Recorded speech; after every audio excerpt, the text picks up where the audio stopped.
Okay, we are live, OTNG Season 2, Episode 13. Lucky 13. Tonight we have Ethan and Nils, and we were just getting started with some recap of some collaboration that we had done offline via email, and I'll go ahead and hand off to Ethan. So as the party made its way back to Crossings, that is, I believe it was Morgan, Opie, and Boobs who were all together.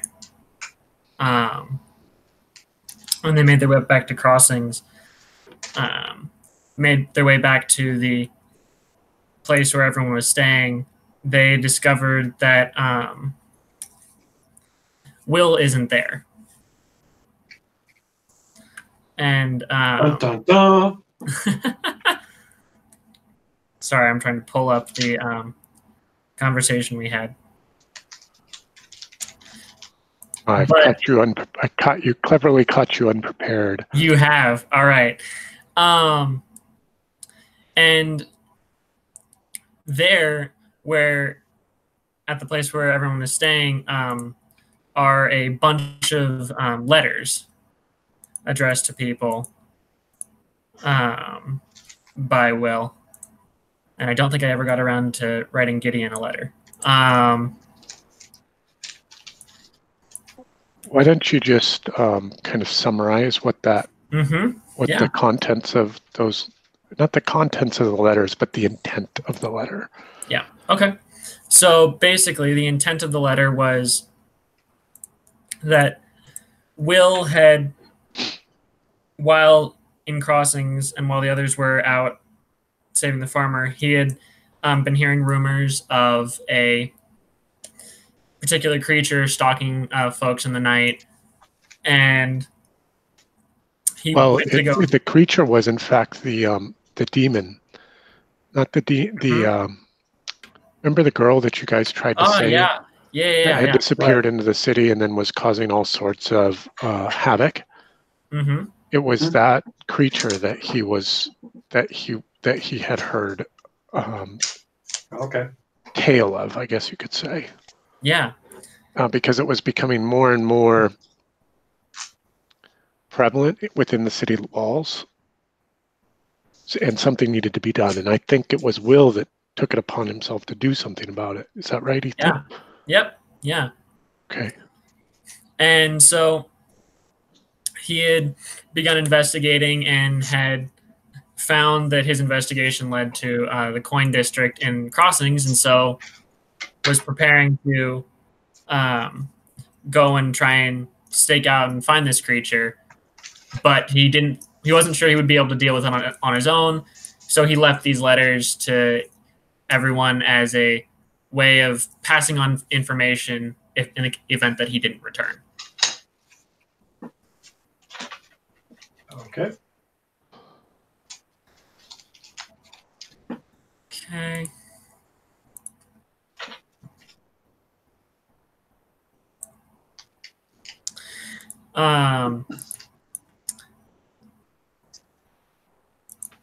And at this point,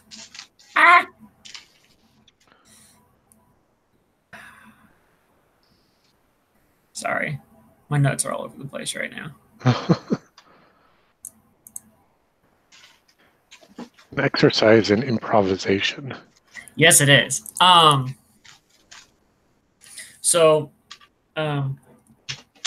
As players are reading, I guess maybe my question for you is, what became of Will as he sought out this creature that had been the girl whose name I've forgotten? Will has died. Dun, dun, dun. Yeah, he was tracking down the creature. How did the townsfolk discover this and relay the message to the rest of the players, the rest of the party members?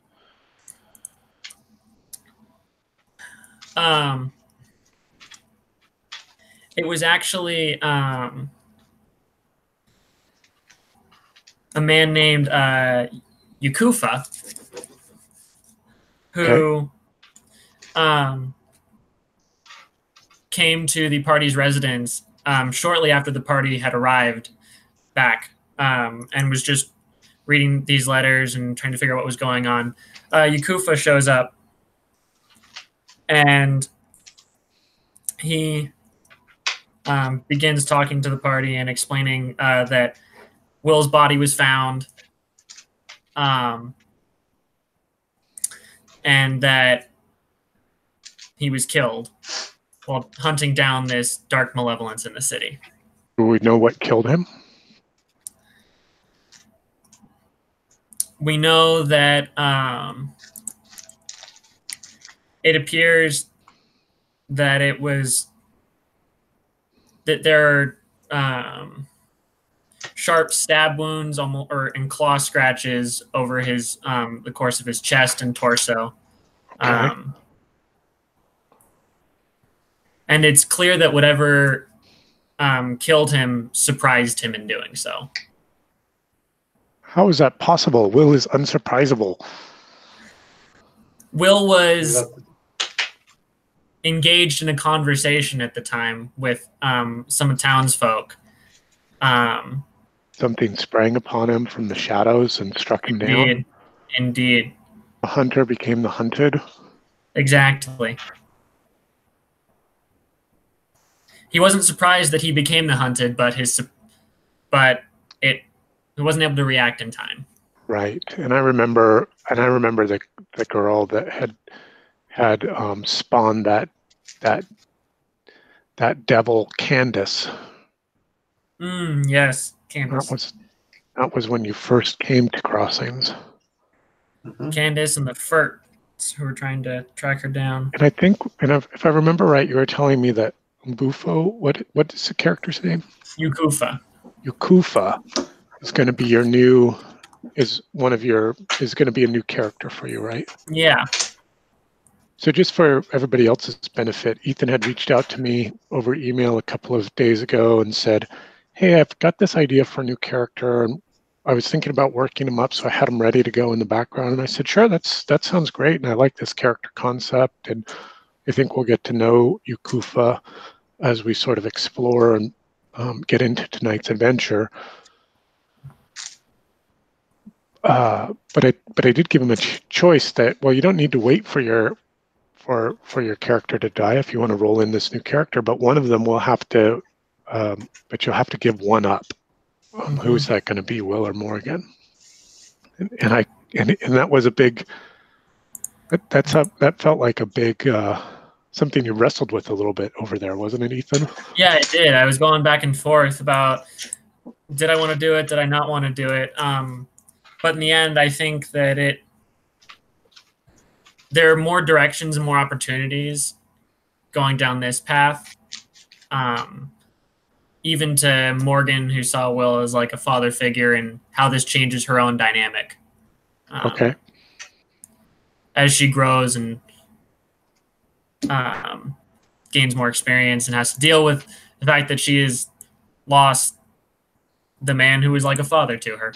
Okay. Yeah, her protector, as it were, right? Yeah. Great. Okay. So welcome, Yakufa. Do you want to give us so you remember that you're all bound by visions. Mm-hmm. So what was the vision that brought Yakufa to Crossings? Yakufa was found himself brought to Crossings. He was hunting down he was hunting down spies of the new cult, or the cult of the new god in Crossings. And is Yakufa a follower of the old gods or the new? He is of the old gods. Specifically, he believes himself to be a representative of Father Death of the old gods. Okay. Um, So a representative of the Father, the Yeah. death god, Yep. oldest of the old gods. And Yakufa came to Crossings hunting new god spies, new god believers, new god fanatics. Specifically, spies who were intending to report to this new god army on the horizon. Oh, I see. And those spies were in Yakufa's eyes, and the decimation that occurred at his hand were the believers of Gideon's cult. Can you remind me of the cult, Gideon, that's been decimated now with the arrival of the New God's army and their assassin Yakufa? Well, that's backwards. Gideon is new gods, Yakufa is old gods. I know, but okay, right. Can you remind me the cult that had established itself within the city of Crossings and had found itself decimated by some nefarious force as the new gods marched on this old god stronghold of Crossings? Yes, and it's the Hammers of Justice. That's right, the Hammers of Justice. Those tradesmen and craftsmen that took up the hammer in defense of their faith and religion in the new gods. And also in defense of the other members. Because their sect was to protect the other members from the persecution, etc.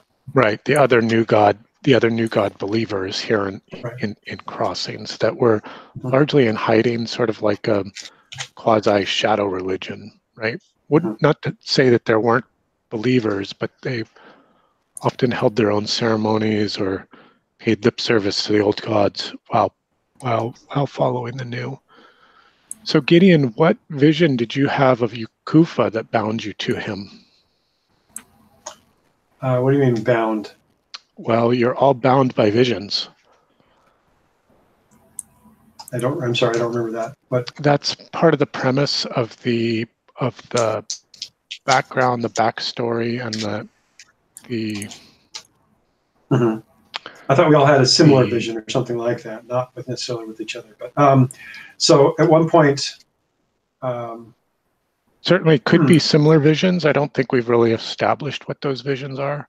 No, we haven't yet. Okay. And they could be different for different players, but the kind of premise or the principle is still a valid one that each of you is bound to the other through some sort of. Each of you is bound to the others through these visions. Right. Well,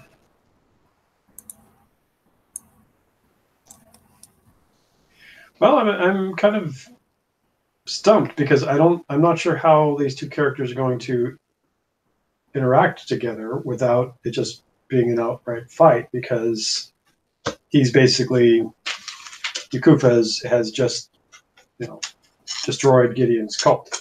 Well, not all of Gideon's cult, though he certainly persecuted them. In the hand as a believer, as an agent of the old gods. Maybe let me flip this question around to Yakufa. Mm-hmm. What startling discovery have you made by your own bloody hand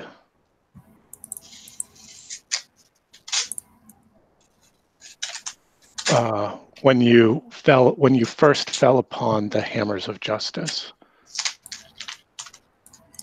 What startling discovery of fallacy have you found when you first fell upon the hammers of justice? Fallacy of my own faith? Yes. Okay. What startling discovery of your own fallacy, a belief, have you discovered when you first fell upon the hammers of justice?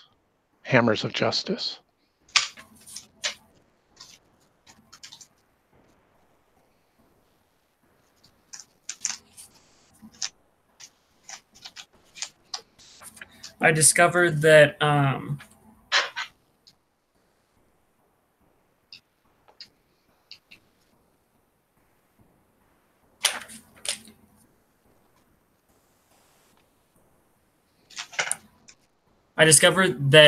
their intentions were often good.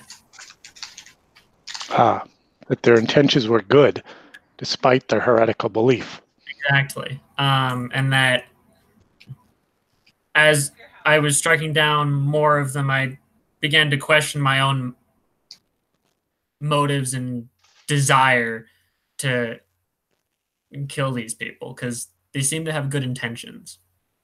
Okay.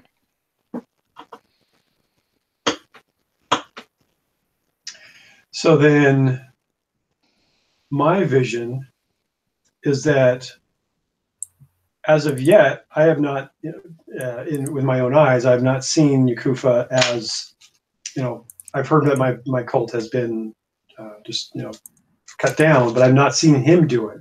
Okay. But what I have seen in the vision is that I see Yakufa as a key to the two religions existing together and joining together to fight against the true evil of the demon lord. Okay.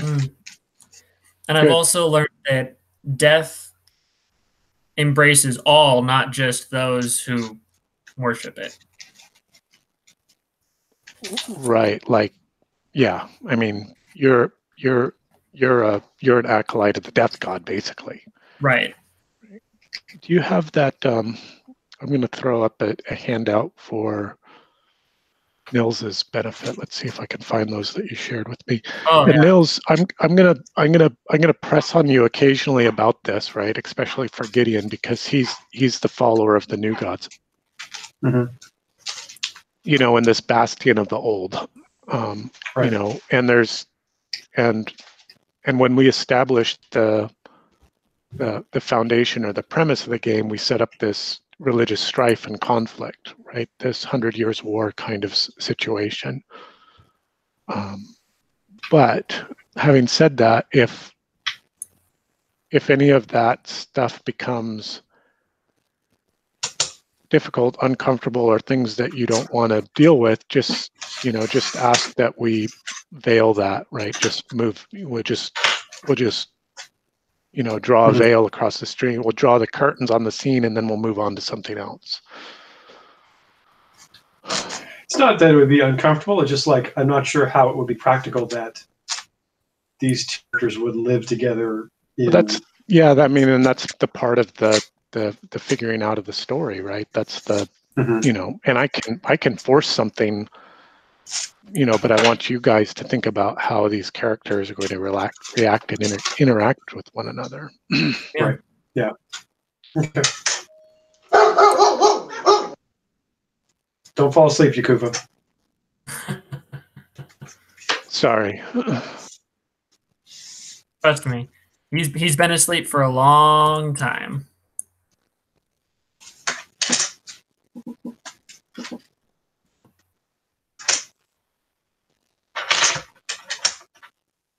Anybody want to broadcast tonight? Sorry, share their screen. Okay.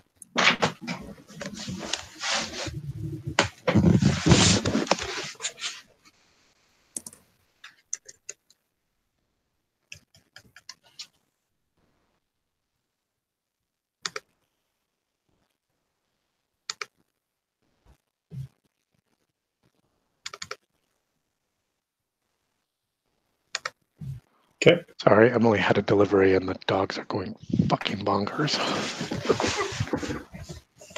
All right, let's see here. Handouts.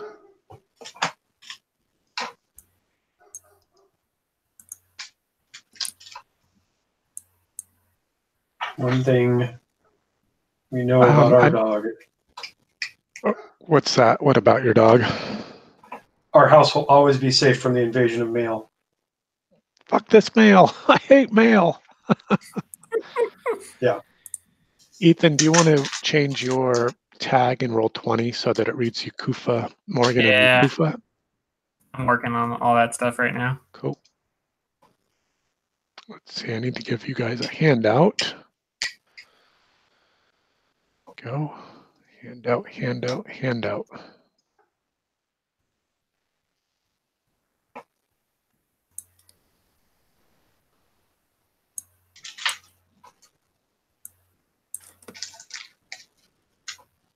Go. Oh.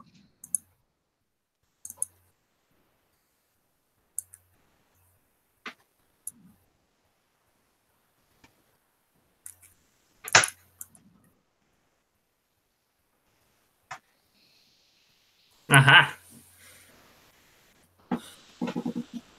So, Ethan, why don't you share with us a little bit about how you created this icon or this image or what you did? Because I think it was pretty interesting.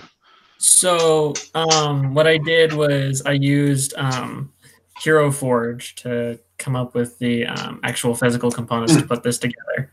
And that's Mhm. that 3D printing miniatures company, right? Yeah, it is. Yep.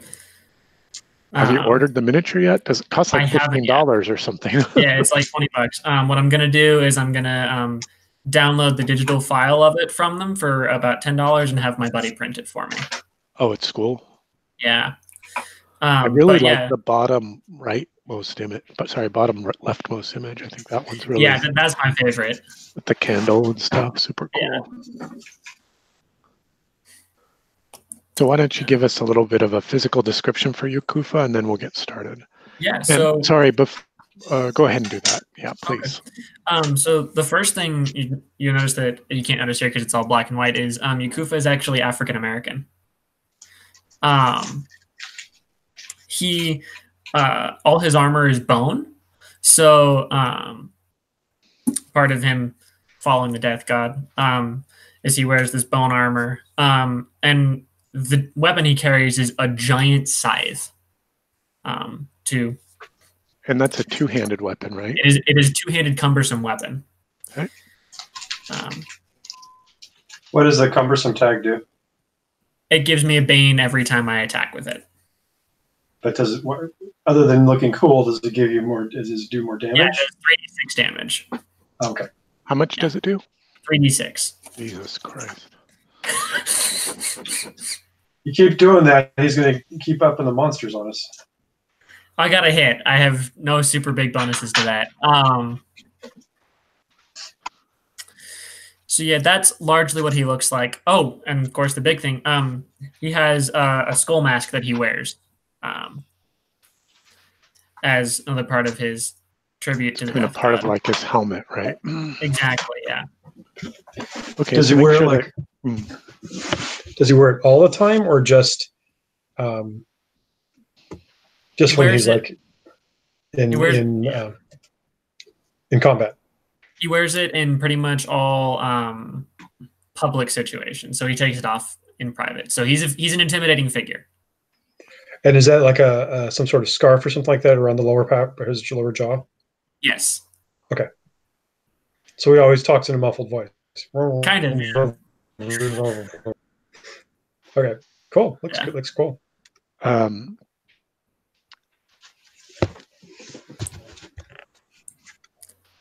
Let me just back up to the questions that I was asking you guys about the visions that bind you together. You know, the fallacy that Yakufa's discovered about his own righteous and religious beliefs, and that when I ask you these questions, I'm asking you to help shape the fiction. In fact, I'm asking you to shape the fiction so that I'm not really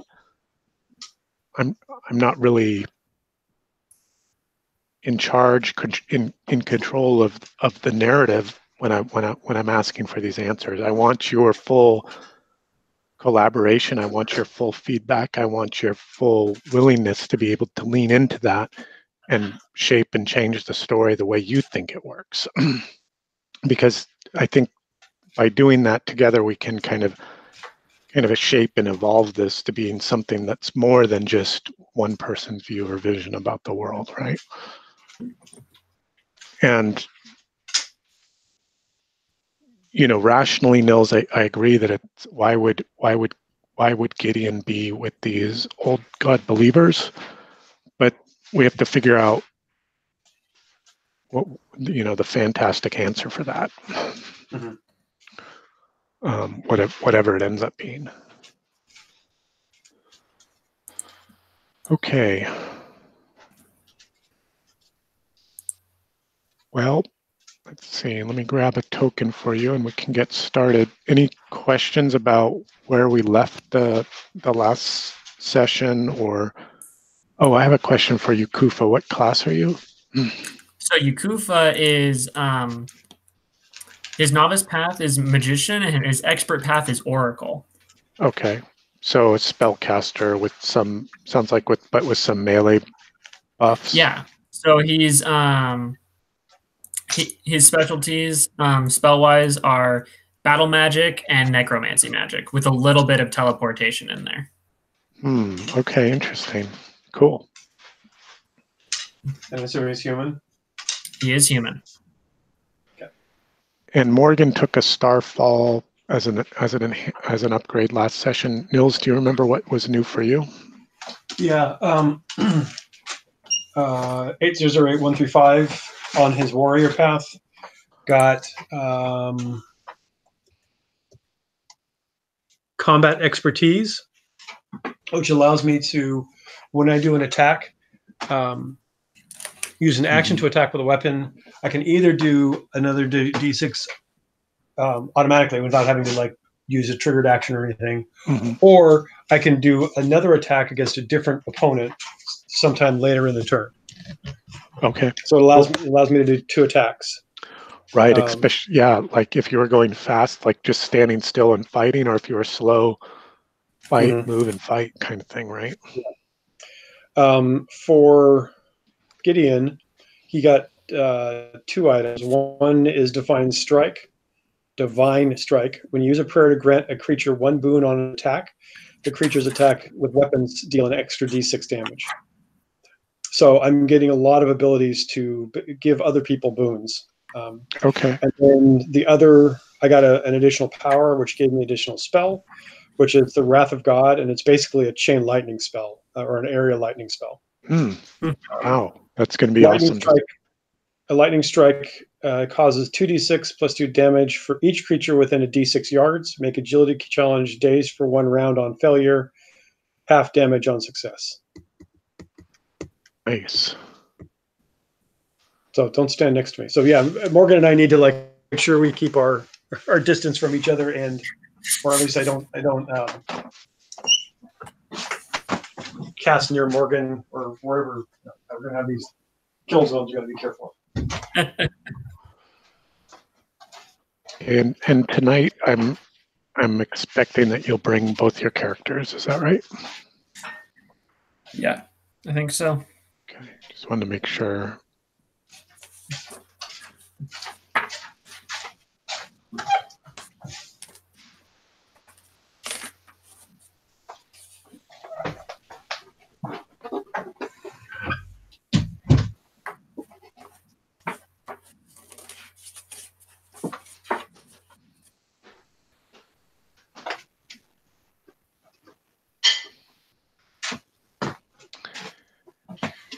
And let's see.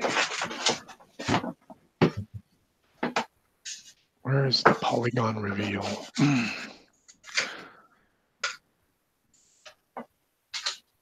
There it is.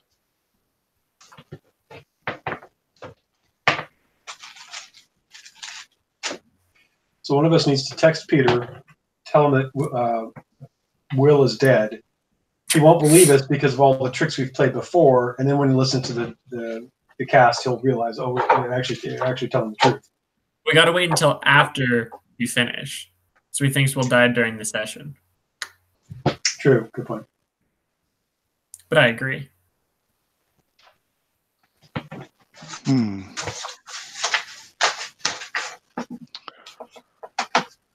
Well,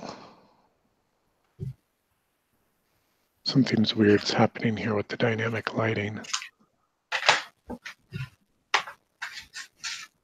Let's see.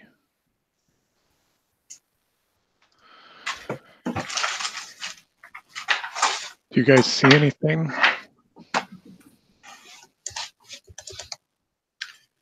Oh, I see 808's icon.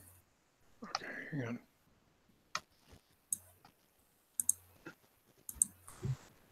You do see 808's icon. Yeah. They're in kind of in the black. Yeah. Okay, good.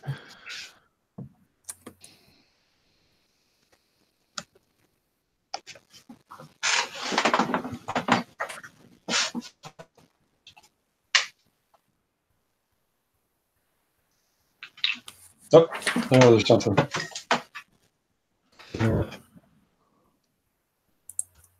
Up. I see a small sliver of something. Mm-hmm.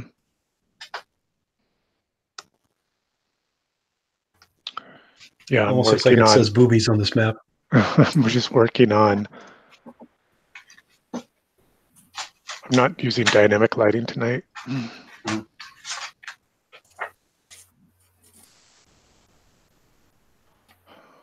So we'll see if this is going to work.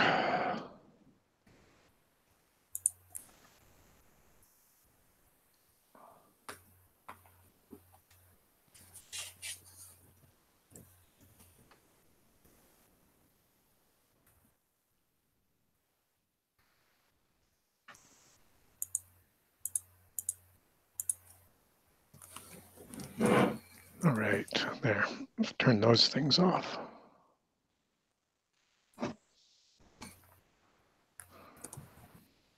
And then I'll do this.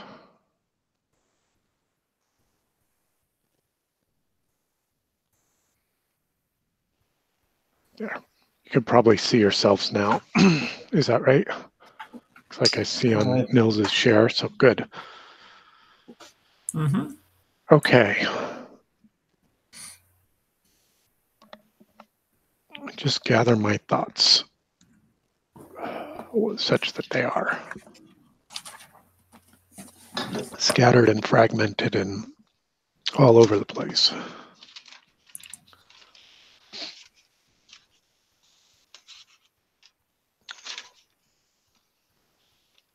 So the city is under threat. It's not under immediate danger. The city of Crossings is under threat. It's not under immediate danger from this marching New God army. But there's a great commotion and great concern within the city, and you know, any of the New God agents or suspected believers have been cast out of the city. The hammers of justice have come under The hammer. well, a The sickle. side, actually. A sickle. But they've successfully managed to conceal much of their identity, and you know, in no small part thanks to Gideon and some of your quick thinking about maybe how to hide or keep the cult secret, you know, preserve their cell-like nature. Mm-hmm. And there's to the city council, there's come a demand from the army, a demand for the steel alloy, all the steel and alloy and ore that that Crossings can muster. You know, so there's been a great campaign, kind of almost like one of those scrap metal campaigns going through the city, trying to drag down any metal, any iron, any steel that could be smelted down and then delivered to this army as some sort of tribute. And there is a mine north of the city, northeast of the city, and agents have been dispatched there. Teamsters have been dispatched there to recover the ores, you know, to pay tribute to this army. And the thinking has been from the elders that if we can just appease the army just enough, we can, you know, the city might escape being razed. But these teamsters, these wagons, this small merchant caravan hasn't returned. And Dreen comes to 808 as his informant, as his own agent within the city, and asks for your help to go to this mine northeast of the city and bring back the ores. Who was Bring Dreen? back the ore. Sorry? Who was Dreen? Dreen was the first council member that you met when you came to Crossings. He was the father of Candace, and Okay. he was Ichabod was his man. But he knows you to be a companion of Ichabod, and he knows you to be a useful tool. And that's really kind of how he thinks about U808 as a tool. Mhm. Powerful tool, but one that needs to be directed. That's why they always underestimate me. Mm-hmm. Mm-hmm. It's not a bad thing to be underestimated. You never know who you are.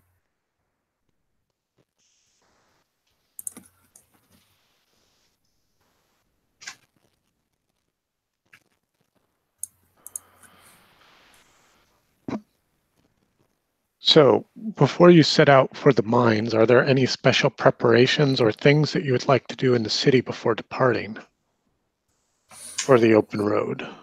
You do know that there are wagons that were dispatched to the mine to recover this ore, but again, none have returned. So are we supposed to go and get the ore itself? And so, for example, if the wagons are destroyed, we should bring wagons with us? That might be one option, sure. Okay. I'd like to talk with Dreen or someone that knows the mine and try to get a layout of the mine in the surrounding area to know what to expect, any kind of difficulties of travel or banditry or flora and fauna that is bad for health, that kind of thing. Sure. Well, while Dreen and his councilmen have commercial interests in the mine itself, they don't really know anything about it. There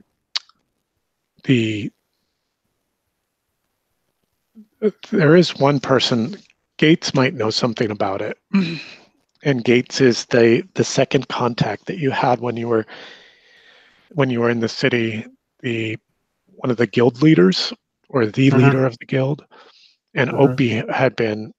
Opie was her man. I guess we need to get the rest of you men or women within this in the city, so that you too can serve as their agents. Does anybody want to try talking with Gates or any of the guild members? You might have more luck finding information from the guild than you would from the city council. I mean, Morton can talk to him. She's got a decent will. Not anymore. Yeah, she is a little broken up. A little bit closed off right now. Very closed off right now. But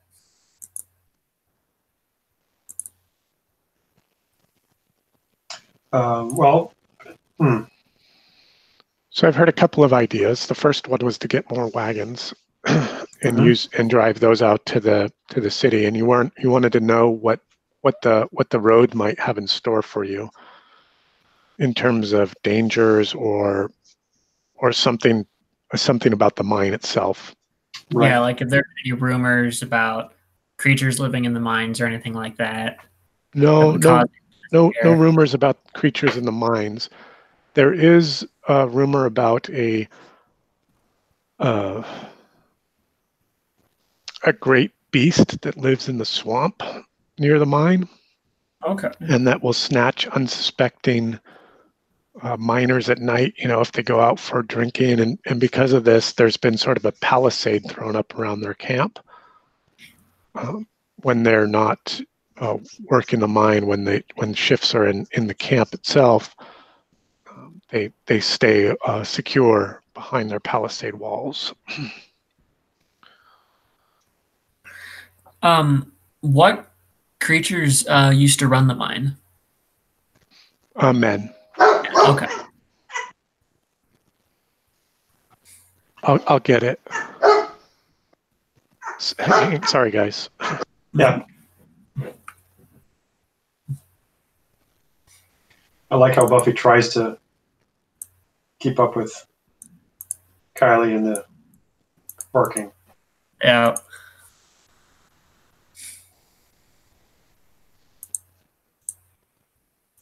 I can bark louder and faster than you. No, I can. Mm-hmm.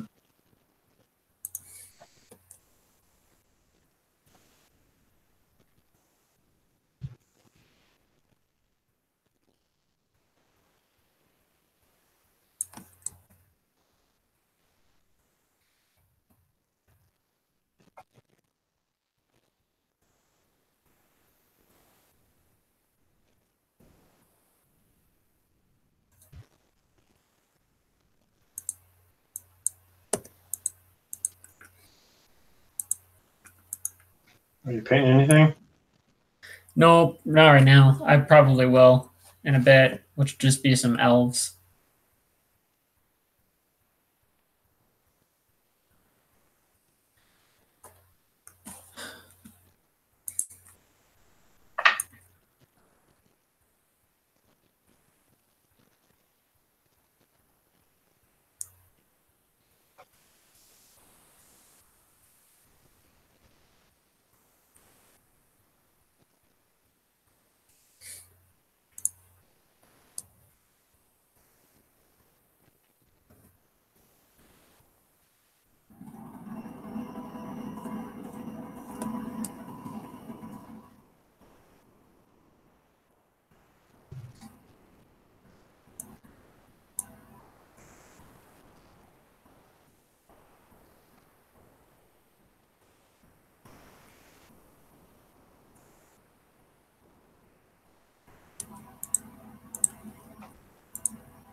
Sorry, guys. No worries.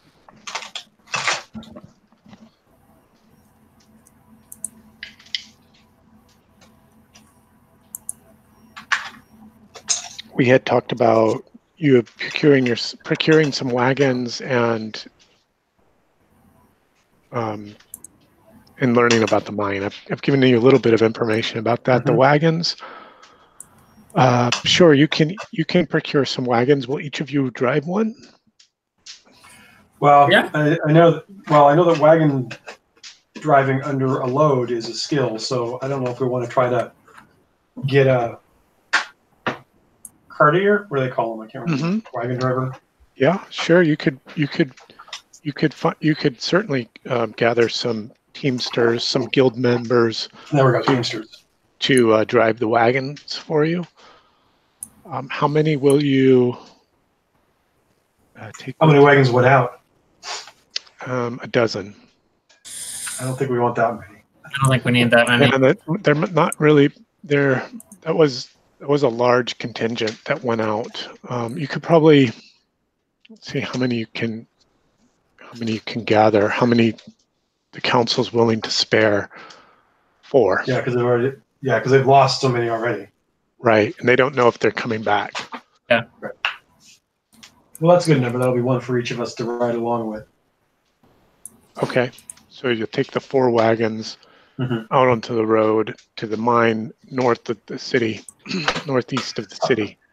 How long is the travel to get there? It's probably a few days, a few days journey. Okay. Call it pack up with food. 4 days. Yeah, 4 days. Yeah.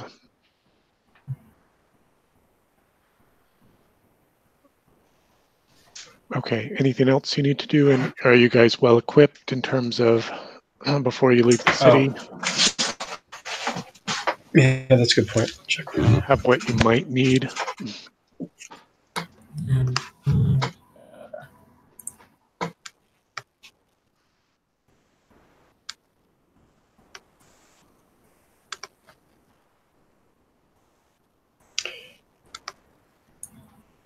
Where's the armor on the sheet? I'm not seeing it. Where do you place it on the character sheet? Yeah, where do you record what it is? Hang on, I'll check. I see equipment, backpack, etc., wealth, talents, background. I see a spot for sword and dagger, and equipment. I'm not seeing anything about armor. No, I think armor literally just gets set directly into whatever your defense is. Yeah, I think you can just edit your defense with your new armor rating.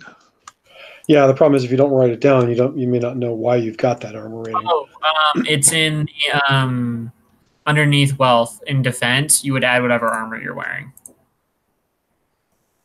Right, but I think Nils's point is, how do I know what my base defense is and then what my armor mod is?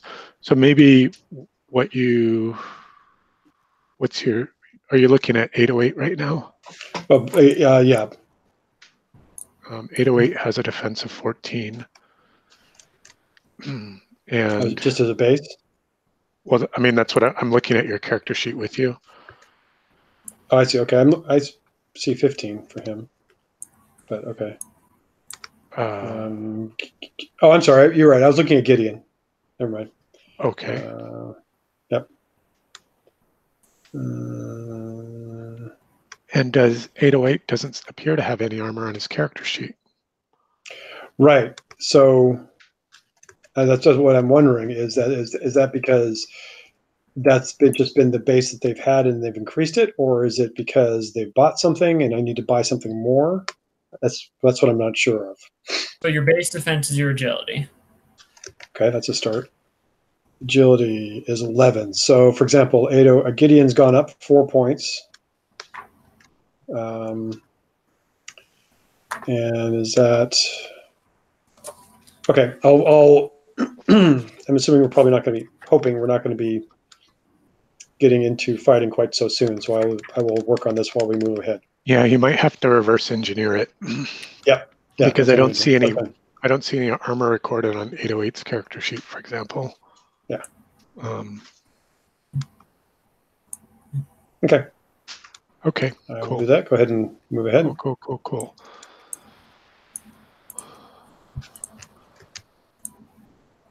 All right. So the travel is uneventful. Not relatively uneventful. It is uneventful.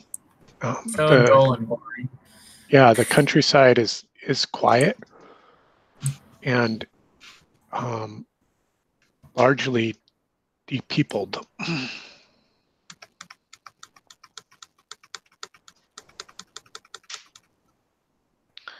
And you know that's true because of the raiding that has gone on up into this point. But you do come on the camp, and which is marked here on the map with a couple of tents. There is sort of a rough palisade around it and sort of a marshy lake there to the south of the camp.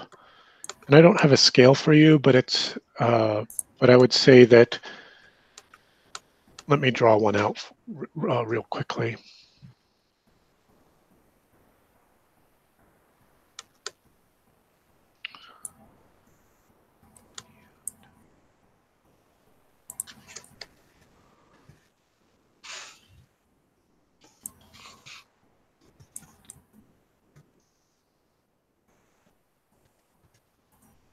So that's like 300 yards. That little mark that I've just drawn for you. So this camp is about 300 yards big. It's a large camp. It's like its own little village in its own right. But mostly, but not a lot of farming, not a lot of, that supplies are delivered to the camp, and the area around it is largely there for storage. Storage of supplies to maintain the miners, and also to store the ore and to prepare for transit out back to the city or to other markets yet undiscovered. You can see a ridge. In fact, you're looking up towards a very large, the beginning of a very large range, kind of like the range of hills that are here in the Silicon Valley. Quite big, and this camp is sort of nestled at the base of one of these ranges, and it's sort of, you can see these little markings or outcroppings sort of as they ascend up the hill. Right? They ascend up towards the range, but then they start to get lost in sight based on the elevation and things like that, from your lower elevations to these higher elevations. Though I suppose looking up it would be quite clear, right? Ish. That's about what you can see from where you are, kind of approaching the camp. What would you like to do?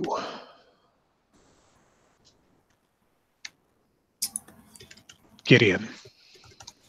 Well, why don't we start searching around in the camp for any kind of signs of life, or see if anyone is there that we can see if the people came through and were able to, they checked in and we knew that they made it this far. Okay. Yeah. Go ahead and give me a perception check, Gideon. Let me see if that is in fact perception. With the, it would be an intellect challenge, just straight intellect challenge.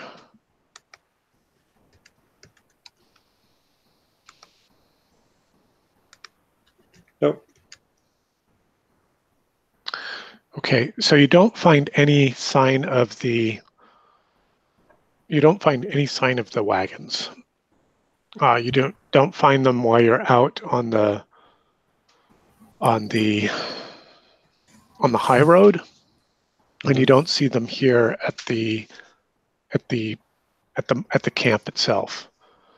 But while you are kind of searching through the town, it's just as if everybody had kind of up and vanished. There are some meals set in kind of rotted and stale and not awful yet, but like something had been left in place here, and it's like that throughout the whole camp. Wells with pails sort of dropped at their base. Doors left swinging open. Cots or beds unmade or made, and you do find the manager's, what you take to be the manager's office, the administrative building, the administrative hut for the camp here, and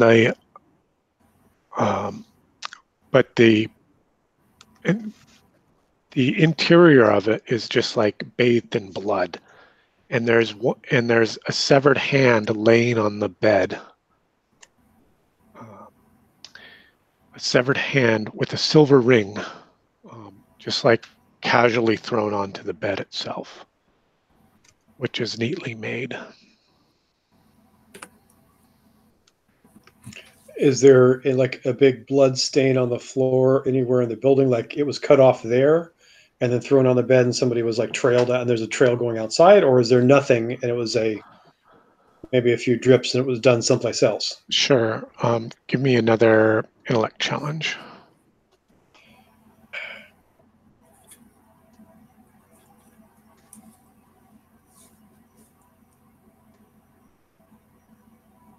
Even worse. So there's no sign of any other. There's no sign of a body. There's no blood trail or anything like that. But it is like somebody butchered a goat in the middle of this office and just flung the not the entrails, but the buckets of blood, I guess you could say, all around the interior of this place.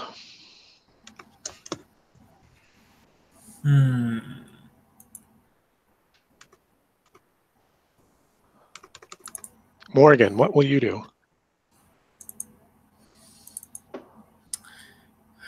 Morgan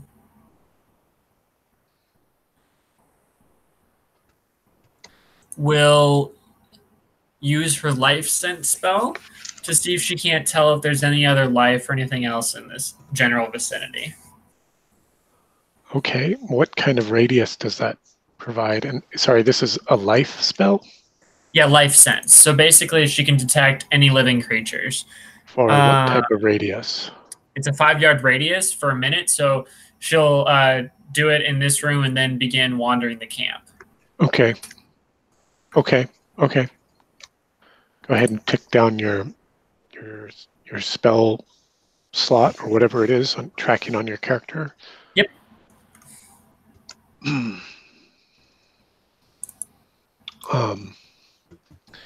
And no, there's for the small area that you can cover in 5 minutes, Yeah. which is maybe about a third of the camp.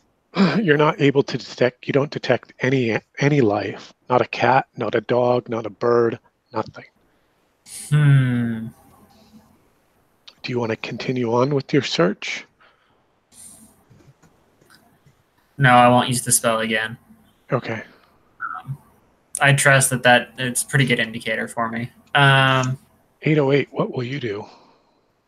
Sorry to cut you off there, Morgan. I'll come right back to you. 808 will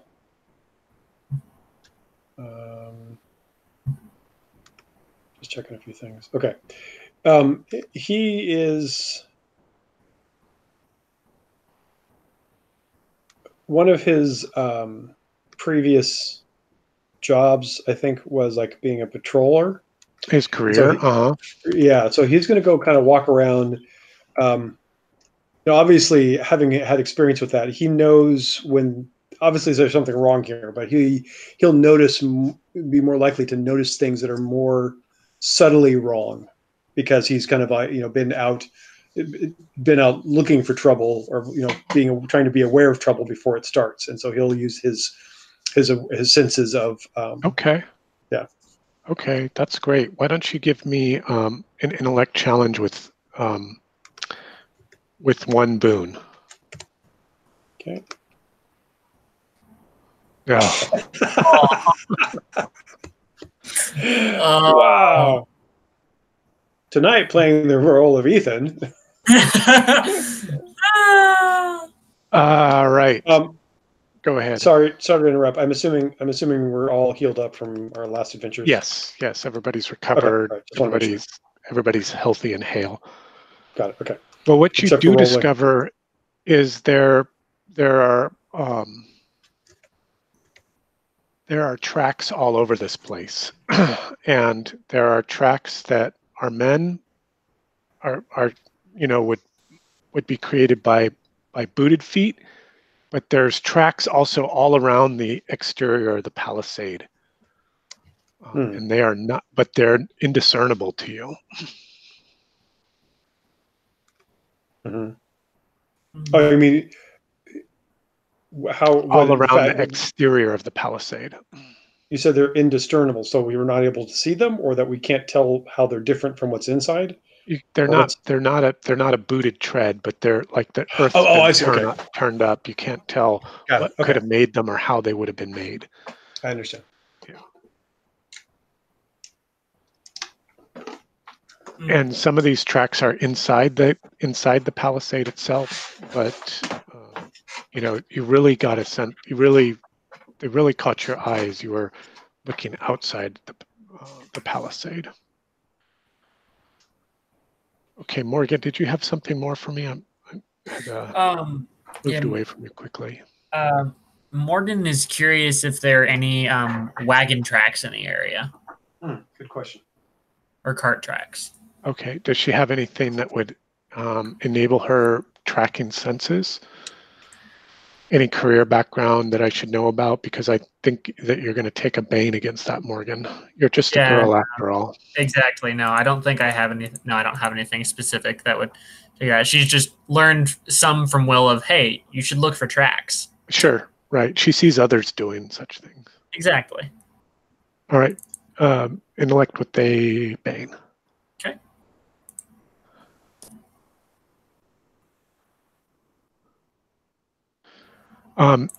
You do see outside the palisade itself there are wagon ruts and things like that. You can tell where they may have been loaded.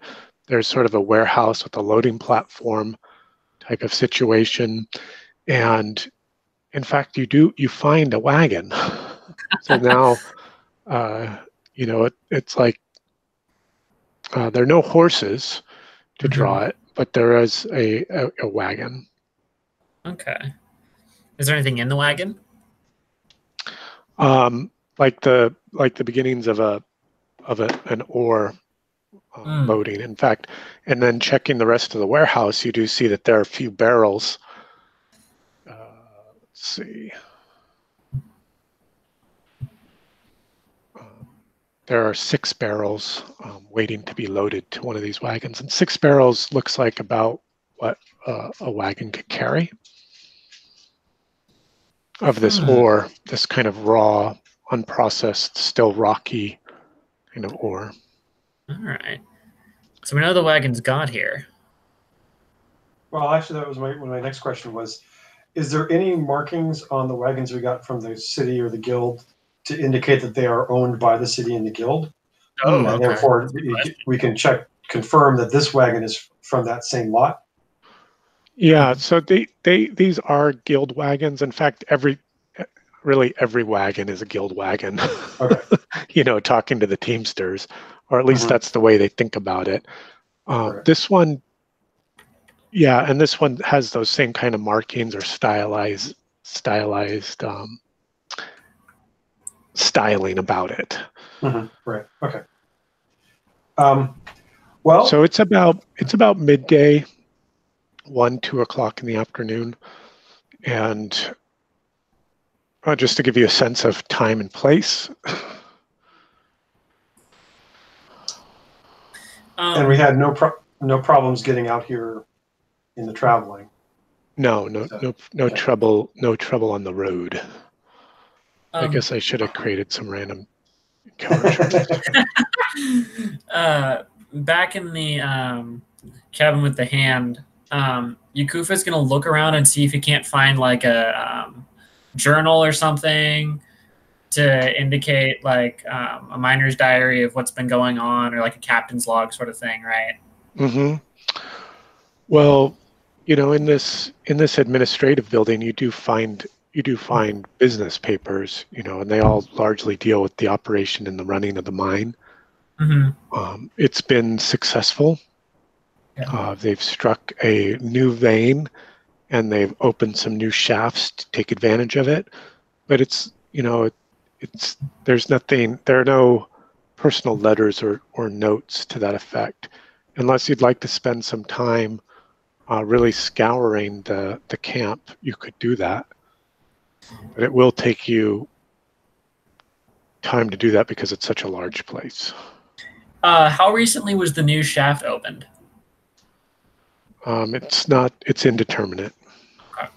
There's just mention of it, shaft 702. Okay.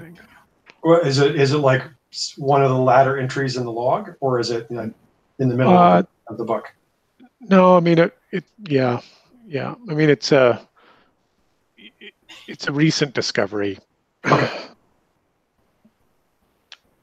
Well, one idea I had was we're mainly here to get ore back to the city. Uh-huh. So, and we've got enough stuff here for one wagon of ore. Should we load it up and send 2 of the Teamsters back on their own while we continue to investigate? I think that's a good idea. That's a very good idea. I like that idea. At least that way we now you can come up with one. Yeah, at least have something they can present.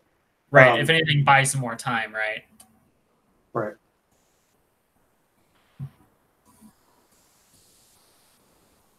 Huh. So now Aaron will be sure to come up with a wandering monster table for And on our way back, after successfully completing the adventure with multiple character deaths, we stumble upon a wagon that seems unmanned. So you're sending 2 of the Teamsters back with the setting the Teamsters to loading this wagon and getting things getting things back to the city and let's see. Yeah. Gideon, why don't you make or actually any of you, why don't you make a will challenge with 1 Bane, because these guys aren't so sure about going out on the road themselves. They say, well, me and Frank will go, but maybe. But it would be a lot better if the 6 of us went. So I've got a will of 12. Do your people have a better will there? Morgan is a 13. Okay, go ahead. Let's see if the young can do it. How's the 12-year-old Turk girl going to convince a bunch of burly Teamsters? Well, let's get there. Let's see the roll, and then I'll ask for the fiction. Banes? A Bane, yeah. Okay.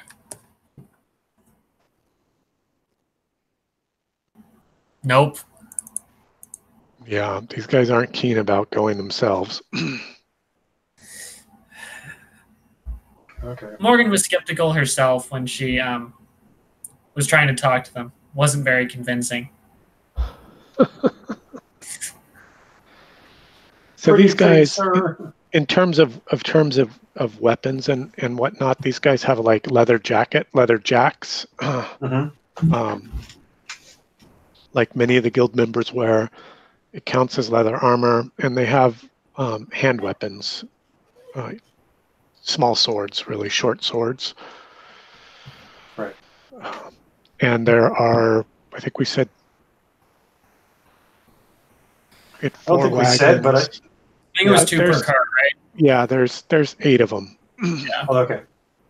I just want to give you some numbers about what you have to work with. And you have 5 wagons and 8 Teamsters. Yeah. And the 4 of us. Okay. Okay. So getting the wagon loaded and things like that probably took about an hour, and then trying to control a couple of the Teamsters to return to the city, but they're not having it. Okay. And it is now 2 o'clock. Where's the swamp in relation to the? I was about to ask that. Yeah. And the. It's about 100 yards south, and it's more like a big lake than it is a swamp. You can tell that the miners probably dump their latrines here. There's a few drainage ditches dug off to it. They don't use it for drinking water. There's a well dug within the palisade itself, probably groundwater from from the lake. Well, obviously that's the whole problem, that the miners are dumping their latrines into the monster's lake, and he's Nature deity, man. Yeah. yeah. There you go. Lake spirit. Okay, so that's what that squiggly area to the south is. Yes, Is it the lake. is. Okay, so Mhm. it's very close. Hence the need for this palisade. About 100 yards south of the palisade. Yeah, 50 yards south. Are the tracks that 808 saw, do they go off in the direction of the entrance to the mine? It's hard to say. I mean, there are some. You guys haven't kind of moved uphill to check things out. Yeah. And 808 wasn't able to get any sort of bearing on those tracks other than say this is not, these are not men. Okay.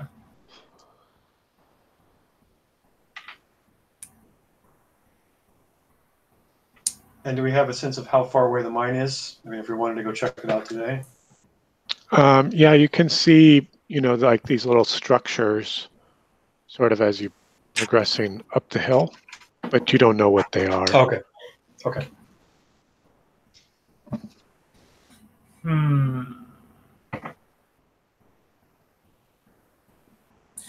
Do we want to go up the hill?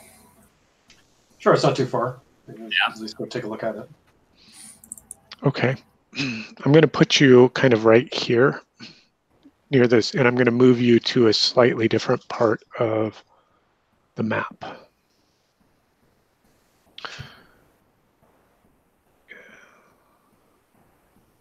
And I'm actually going to copy you.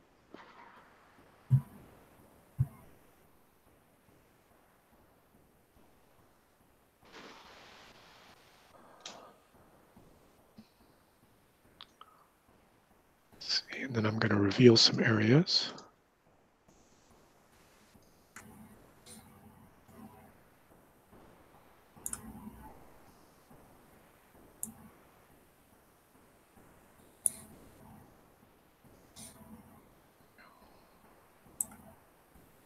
Ah.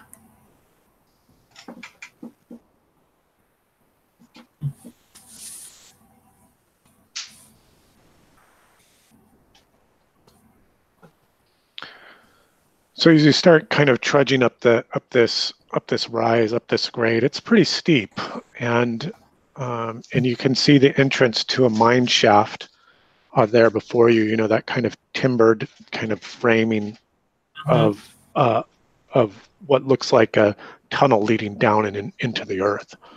Mhm. You all have control of your token, so you can move it where you will. But I'll ask you as a group about what will you do. And turning back towards the camp, kind of about here. Yeah, so that your map reveal at the camp area, at the hex area, is still about what you can see in terms of elevation going up. Okay. It's 2:30. I'm using our equivalent measure of time just as a frame of reference. I know it doesn't really work for fantasy games, but It's fine. So on the inset, where you like the little triangular area further north, I guess I'm not quite sure what we're seeing here. There's a brown, yeah. So there's the brown. So this is like looking at it from the side. Okay, all right. So now I you're understand. climbing up a hill, a very steep Okay. hill. It took you about 30 minutes to get to this point. You know, there's sort of a rough cut track, switching back up the hill to the mine itself. Right. Okay, that makes sense now. Yeah, sorry, and I wasn't clear about the perspective change. It's not top down up here, but it's side view. Does that make sense? Yeah. Yes. I think we should So- approach the shaft entrance. Yes. So let's go. Boop, there we go. Okay, it's dark inside. Right. So there's no lighting. That's not a good sign. It's a mine shaft. I would think that having light inside a mine shaft is a bad sign. Well, if there were light, then that would mean there'd probably be people working down there. But Oh, I see what you're saying. Right. Yeah, the tunnel itself is pretty broad. It's like 10 yards across, and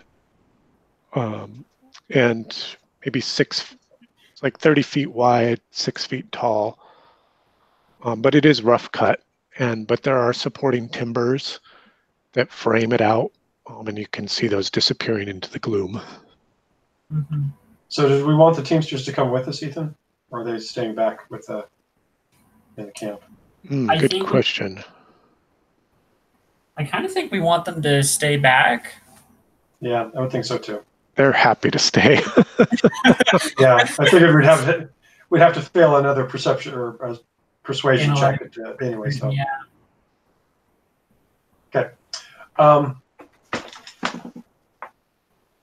Well, do we have any? What kind of light sources do we have? I have torches and I have magic. Gideon has torches. And yeah, both of my guys have torches. So let's. You want to stick with torches? Yeah, instead of any magical stuff. Okay. We save that for more serious conditions. Before we go in, as we're preparing ourselves to go in, I think we should call down into the shaft and say, "Anyone down there?" Error. Okay. I guess there just happens to be another mirror Gideon down at the bottom of the shaft, apparently. Yeah. So I work with a lot of the young programmers, young being a relative word, of course. Yeah. And they're in their mid to late 20s. And they had no idea about what I was talking about, the mirror Star Trek universe today. It's like, are you serious? How do you call yourselves nerds or programmers at all? Yeah, if you don't even know that about mirror one is with the alternate universe, right? With Spock with the beard and Crazy Kirk. Yeah, and that kind of, it seems like that's what gave the pop culture idea that if you have a beard, that's the evil one. Oh, you're bad. Yeah. I would think that it predates that, like maybe like a theater thing or something, but that could be. Yeah, that's true. Yeah, because all the melodrama had at least mustaches. So. Yeah, like the big mustache and the tall stovepipe hat. Right. Yeah. Okay. So no answer. We'll light up some torches. So you basically, Ethan, have two casters, right? Effectively. So I have one dedicated spellcaster is Morgan, and then Yakufa is kind of a battle mage. Okay. So if you don't mind, I'm happy to have my two guys go up front since sounds like they're probably much more melee oriented than you guys. Or if you want Yakufa up front just to get him mixed into things for a new character, that's fine too. I will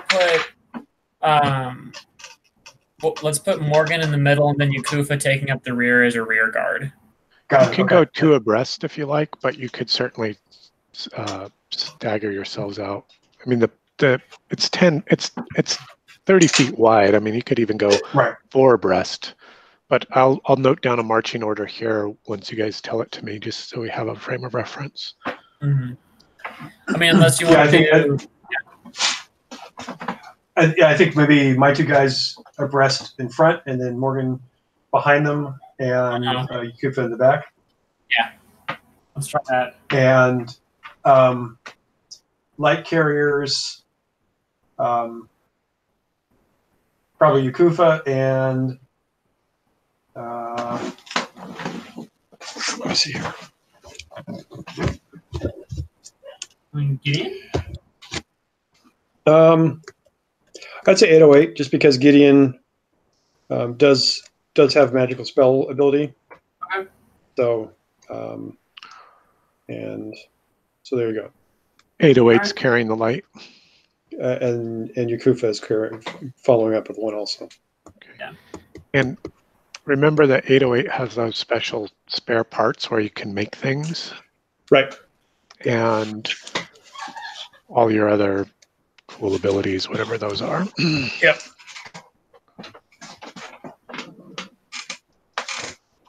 Okay, good. Well, I think we have a frame of reference now up here as a marching order as you guys descend down the tunnel. Into the darkness. It's so dark down here. Can you see your token, Nils, on the map? Sorry, I wasn't looking. Yes. Yeah. Ah, interesting.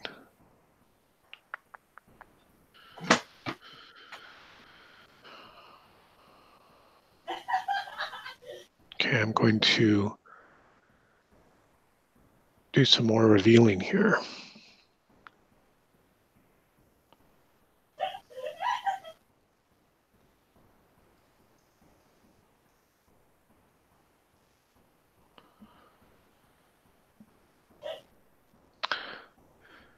And down in the darkness there, you can see what looks like the remains of a battle, of a fight, of some sort of struggle.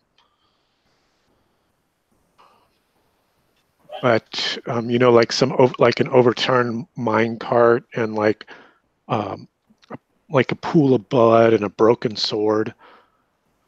And a pick stuck into the wall haphazardly. Any bodies? No bodies, but there is blood.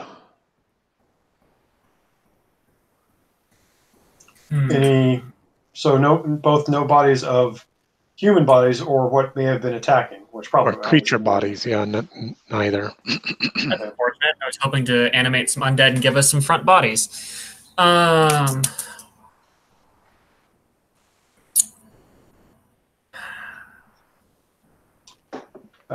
Looking at the battle debris, is there any other broken things that shouldn't be there, like I don't know,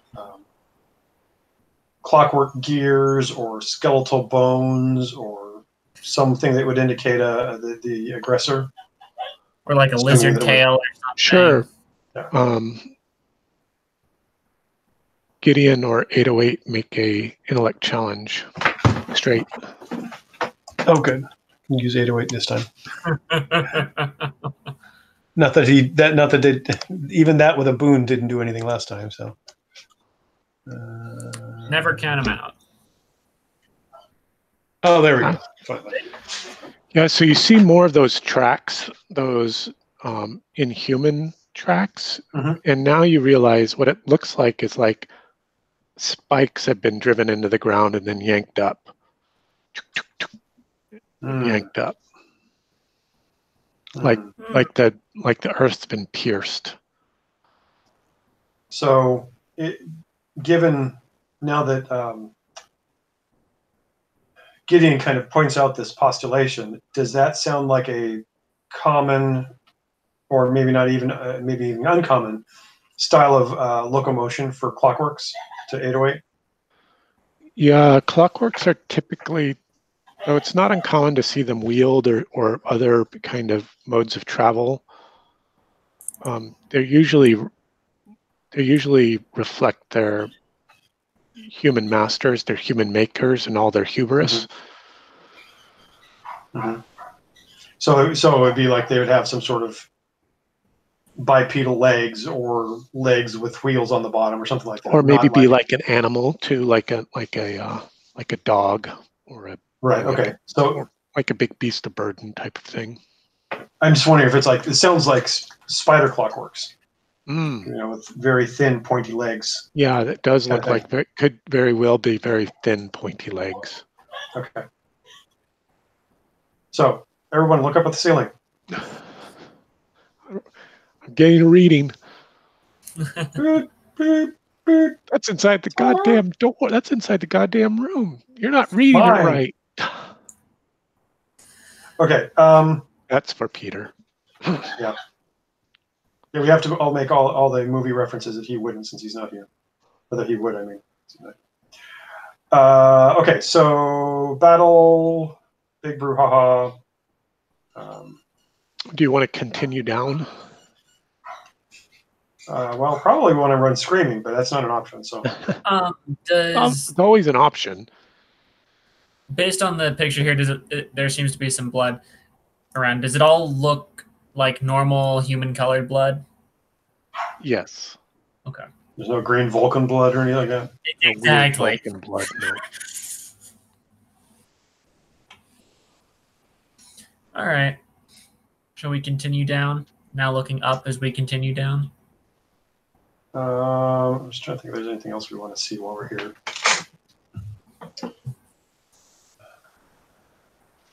Is there anything in the cart? Oh, yeah, good point. Some ore, right, that was being probably hauled out, kind of kicked over onto its side, and Mm-hmm. So based on that, it seems like the miners were coming up from the inside, further down in the mine, Yeah. and were attacked, as opposed to going down into it. So whoever was attacking either was already out here, waiting in ambush, or came down, came down from outside. mm-hmm, mm-hmm. Okay. Okay. Based on the blood and the fight patterns, does it look like a relatively normal fight? I mean, it wasn't like there's blood splattered on the walls or on the ceiling or anything weird like that.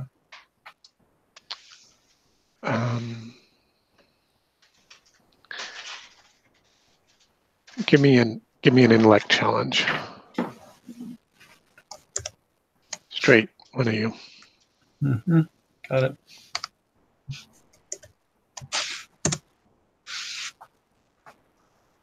Well, that looks good. Mm-hmm. Yeah, I mean, they're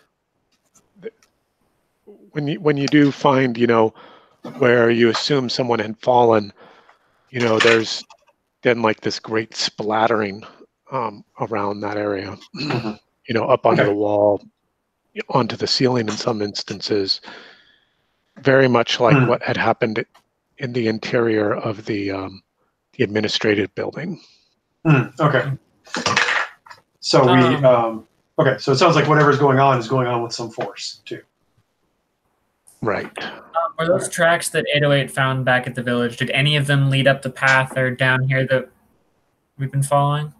You haven't found any like clear tracks, like paths or things to follow, so there's been none of that. You did, but back at the palisade, you did discover sort of this burned up earth outside the palisade that 808 couldn't figure out, maybe because it had rained there recently and it just turned it into a big slurry mud.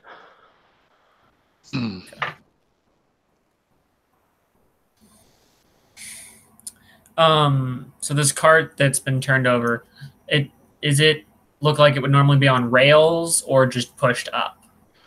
Yeah, there's sort of a track of like a single track kind of affair.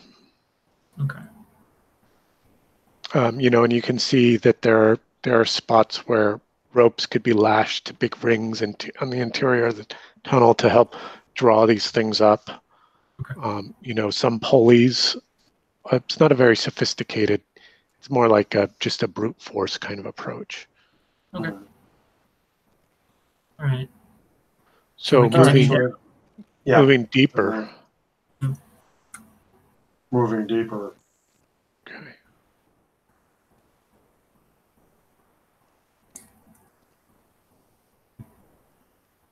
So the blood is where the fight was, right? Yeah. Okay, so we were actually like there. You know what the propensity is of this map maker and blood. Yes. At the edge of your light there, you can see what looks like a shaft leading up. Hmm. Just go ahead, and if you move, I'll continue to reveal areas that your light shows as you kind of move to the edge of that space. You know.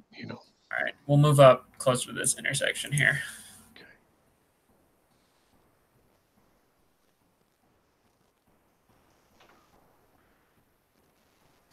And you said the path going up is like actually physically elevated up? It's vertical, a vertical shaft Oh, okay. ascending before you, and like Okay. sort of a mechanism or something, Okay. like kind of like a pulleyed mechanism. Mhm. Does the path continue on, or is that Mhm. is it taken Yeah, into the shaft? yeah. The tunnel continues further down, down, down, and at the shaft here, the vertical shaft leading up, you can see sort of a winch Mm-hmm. that rises up into the darkness. Is there, from the readings about the new area discovered, was there an indication of to where in the mine or how deep or what direction it went to kind of guess if this is the new area? No, there wasn't.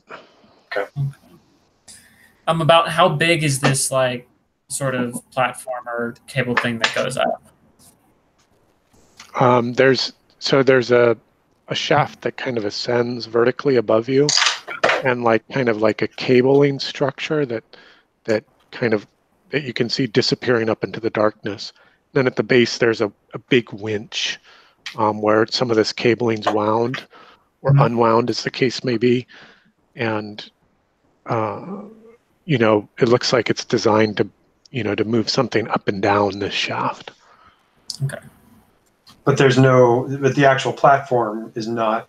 It's not down right now. Right, the platform, the basket, the whatever it is that might be at the other end of that cable is up, not down. Okay. Do we want to lower this winch or try and lower this winch and see what comes down? Sure. Okay. Who's going to do the turning? Kufa will do some of the turning here.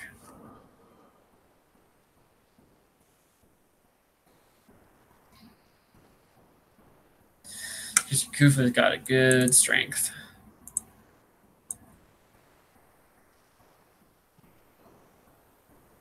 Okay, as you start turning it, it's like,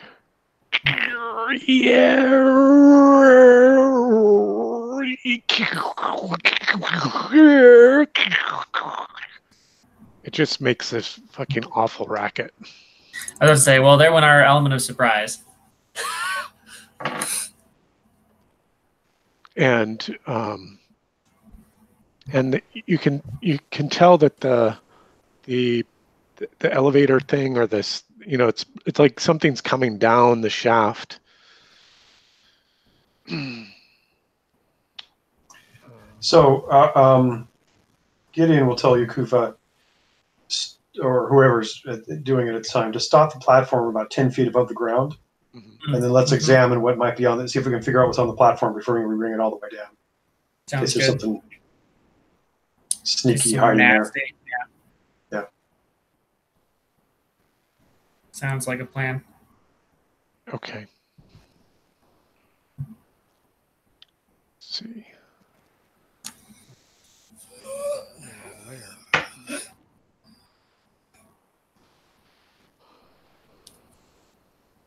Okay, you get the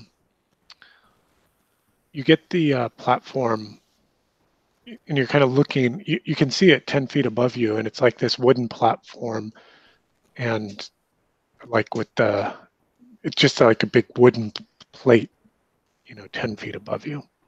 Mm-hmm. Is it slatted so we can see through it at all, or is it just solid so we can't see? It's solid. I mean, it's not. There's no gaps or anything. I mean, the wood's well fitting. It looks well constructed. Right. Does it look like there's anything on it? It's not moving or swaying as if something were jumping around on it. You don't hear anything once you stop with the winch. All right. Shall I continue lowering it while you all have your weapons drawn? Sounds good. Okay. Yeah. And as the platform lands before you, and it is just a big wooden platform with sort of like a rough framing around the edge, like a guardrail kind of thing. Mhm. And there's a little gate there, that swings, freely. There's nothing on the platform, other than being kind of dusty. Okay. Dusty and dirty. Hang on just a second. Let me check some. Wandering monster tables.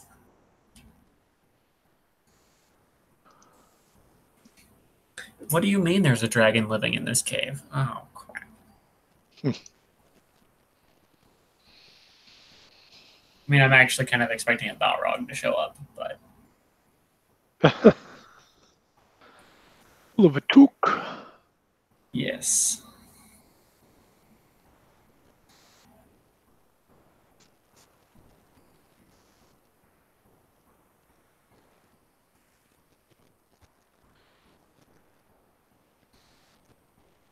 Well, the one downside with this winch system is, in order to figure out what this platform goes to, at least one of us has to stay behind. So, I was wondering about that. I was wondering if there's like another winch on the platform On the itself. platform. Not on the platform.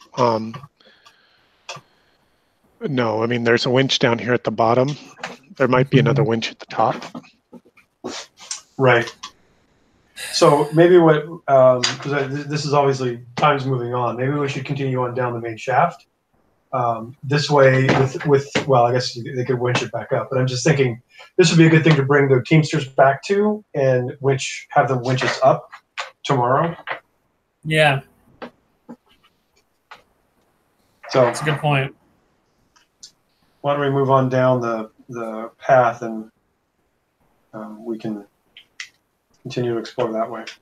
I'm also curious with this shaft going up, if we went back outside and continued up the slope, if there's another entrance to the mine shaft higher up. Well, we did see two different buildings, I thought, or two different somethings. Yeah, like sort of structures or things in the dark. But like at the hill as you were climbing. But as you kind of got, as you kind of the angle's all goofy, right? The steepness of the hill, you didn't see more. So it would be reasonable to assume that there is more if you continued further uphill, right? From the, going around the shaft entrance, this main shaft entrance that you found. But this shaft entrance was the first thing we saw on the hill. It was actually one of those structures. Yes, that was the first thing that you saw. Okay. Yeah. All right. So there probably is another entrance up there. It's good to know. So should we continue down the depths of the... This is where we Mine of continue horror. down to the depths of the mines of Moria. Okay. Further down. And as you kind of start making your way down, there's this shriek as you see shadows moving in the darkness, kind of coming up out of your torchlight, and then a great, like a mob, like a dozen or more, like men just like crawling up towards you, like uphill, like roar, roar, roar. That's the kind of sounds that they're making. Zombies. Or something. And there's no easily defensible spot because this is so wide. So shall we try to make it back up to the top? Or if there's a dozen, there's only four of us. No matter how super we are. Well, I mean, depending on how weakened they are, I could blow them up at once, but that burns a lot of my power. Right. I think we pull them. Spell. Right. I think we pull them up to the surface and see if they follow us, and B, if they do follow us, if the light like hurts them or impinges them or slows them down at all. Yeah, good idea. As we move away, if we're allowed to move away, if we can move away, I want to try to specifically note what kind of beings they are. Are they human? Are they recently dead? Or are they, are there fresh wounds? Is it green rotted flesh? That kind of thing. Who's going to try to figure that out? 808, because he has the highest intelligence. Okay. And it also sounded like you were going to leg it. Yes, Yeah. we are. You're going to head back up the shaft, kind of uphill, away from these things. Okay. Yes.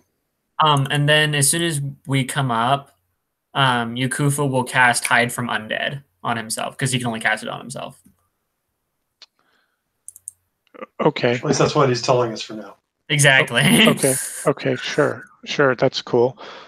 All right. Well, everybody make a,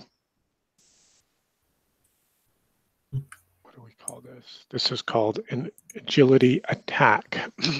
So it's like a challenge, but you're making an attack against my agility. And my agility is an 8.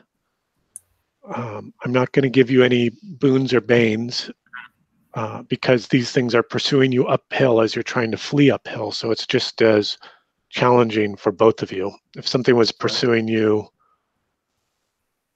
I don't know, downhill, maybe it would be easier. I don't know. So why don't you go ahead and each of you make that agility attack against my target number of 8. Okay. Here's Morgan. Oh, Morgan's falling behind. All right. He is falling behind. Let's see who else passes or fails. Oh, Kufa could be rough. Nope. My boys are slow today. My folks are slow. Oh, wait. Oh, we're all slow. Is almost speeding out of there, but not. And Gideon is... Gideon's gone.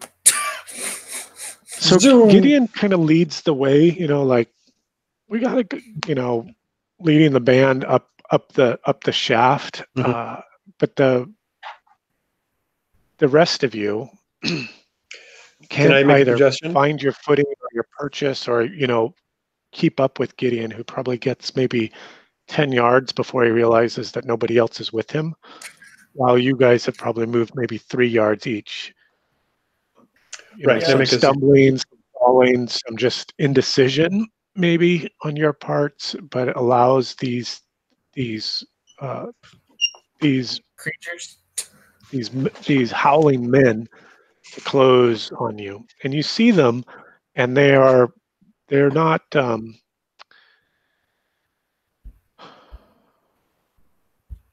shambling, Nils. They're not, 808 doesn't see them with any fallen skin or anything like that off their bodies, but they do have,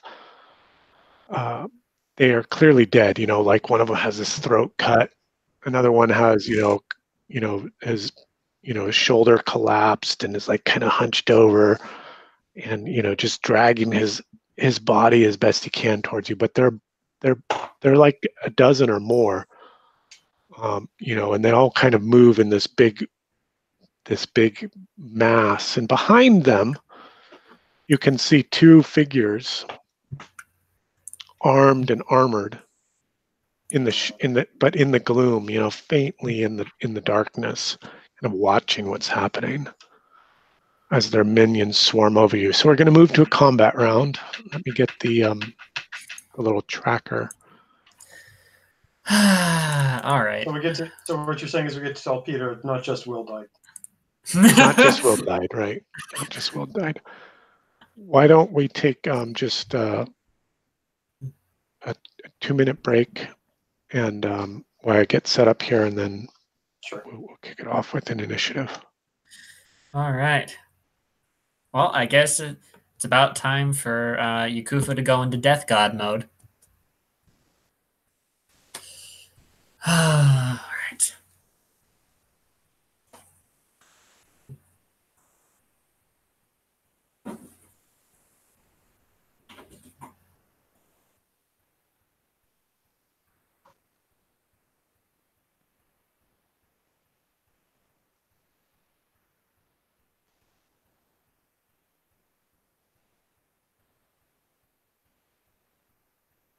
So is the university still going to have classes tomorrow with the weather?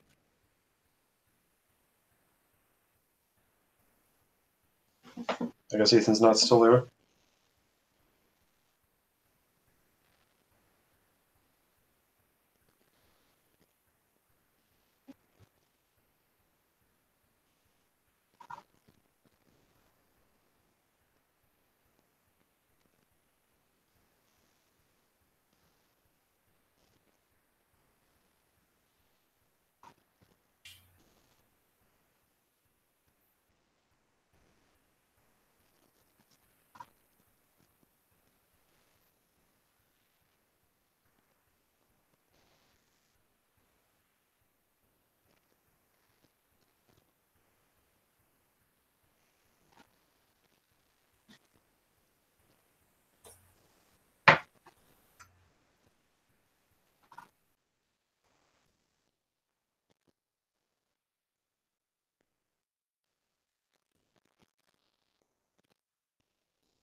Hey, I'm back with you.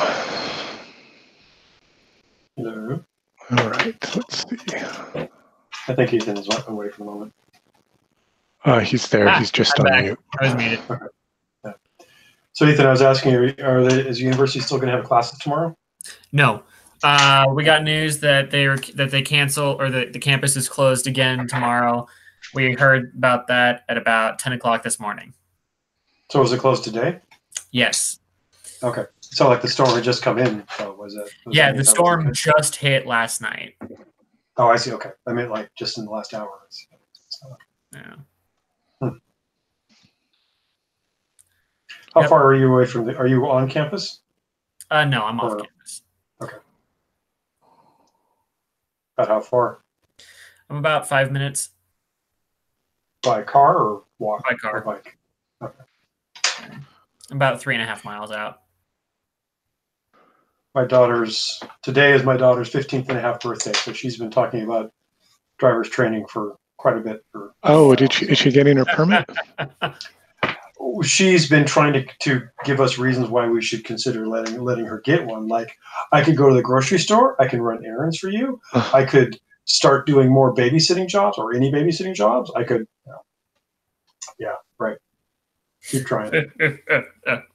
Both my girls were really excited to get their licenses, but Lucas, he could give a rip. Mm-hmm. Well, yeah, he's got. I mean, well, I'm sure he has stuff going on. But I'm thinking, a lot of times it seems like, why should I bother doing that if I still have my parents to drive me around? That was my sister's Right. reaction. She only got her license like last year. And how old is she? She just turned 18. Okay. I have a cousin who's older than me and has never gotten her license. Wow. Dang. How did she survive? I don't know. I don't know.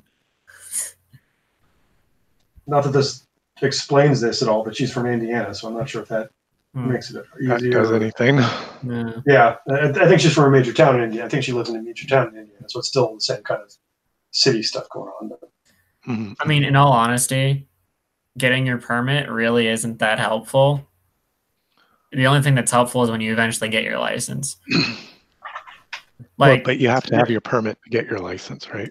Well, yes, unless she waits till she's 18 and then she can just bypass it altogether. right, because as a permit, you still have to have somebody in the car with you. Correct, exactly. That's the downside of, hey, I can do chores. Well, I still got to tag along anyway. You'd think you could do chores. But as a parent, I would much rather have her have 2.5 years of driving with someone in the car than just giving it to her without any kind of warning. Oh, definitely. No, I definitely think it's better to get your permit. It's just you don't need it immediately. Yeah. Right. Okay, so we've got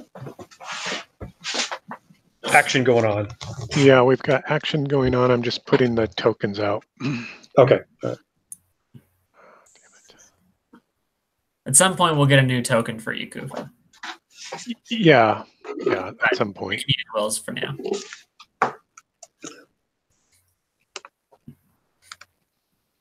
Ah! I think we're dead. Why? I didn't see anything change yet. Oh, there we go.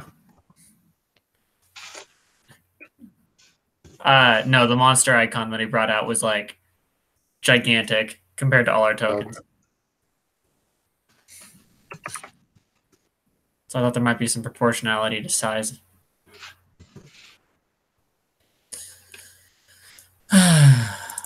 Okay.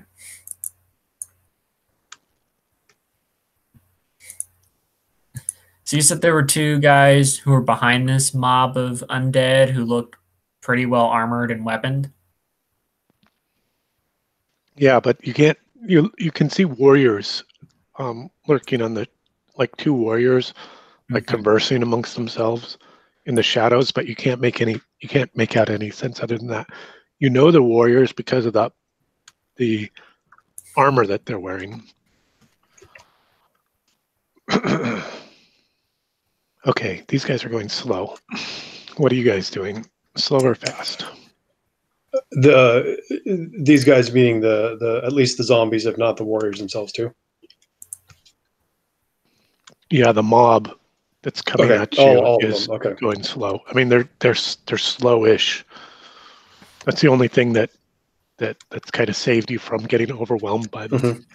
Yeah. Yakuf is definitely going slow because he needs 2 actions to do what he's going to do. And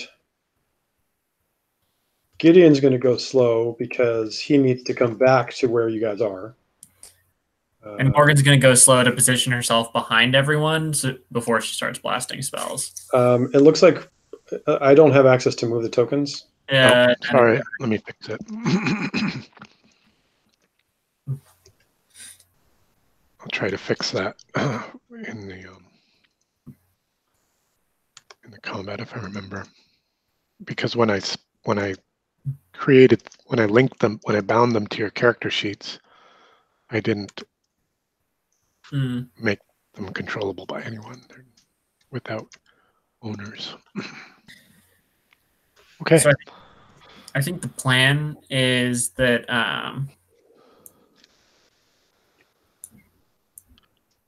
or the plan. So I think my intent is Morgan is going to launch one of her higher level spells, which is an area of effect spell. So I think we let Morgan blast first, and then we do all of our charging and other things. Well, so I'm sorry. How does two slows work?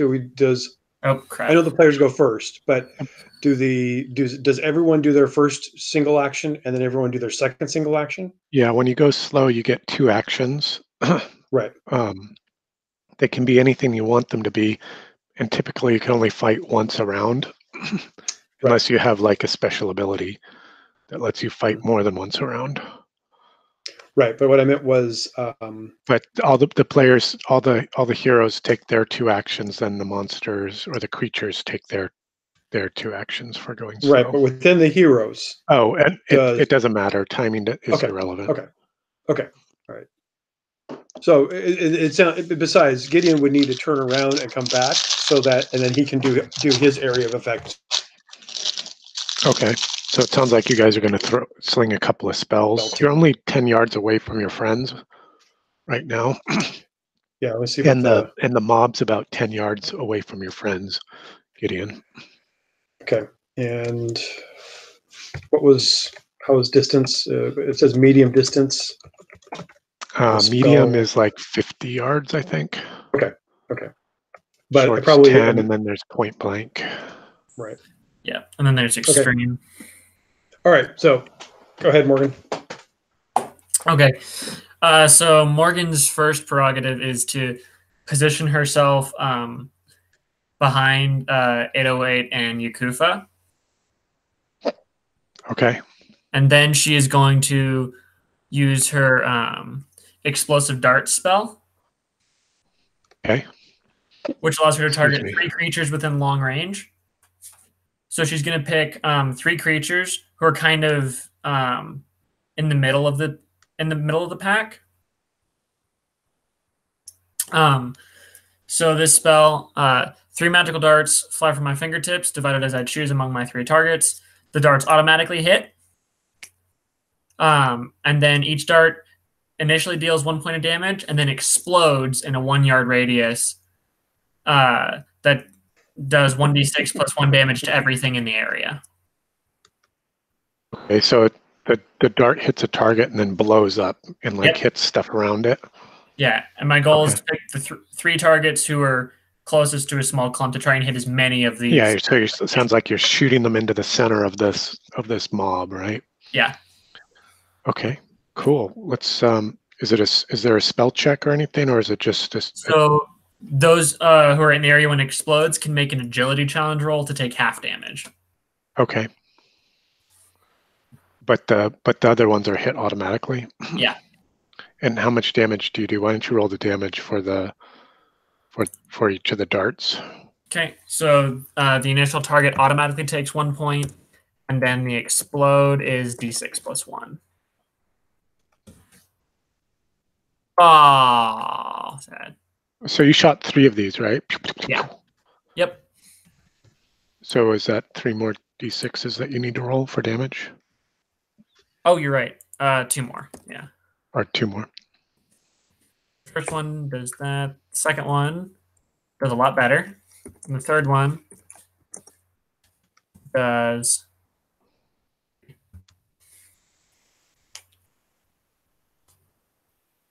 What's the total? Totals to 11. 11. Yep. Okay. So it's like, oh, and then there's the burst, right? So you did 11, right? Yeah, 11 is the burst damage.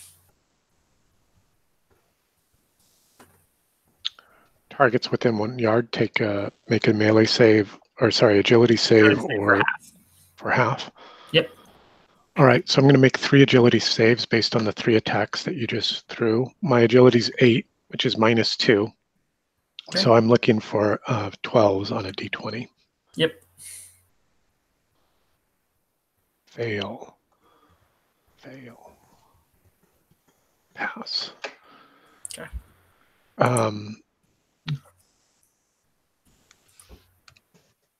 So why don't you go ahead again and roll the 1d6 plus 2 plus 1 twice by 2. 2d6 plus 2, and then a d3 even for the one that was able to get out of the way.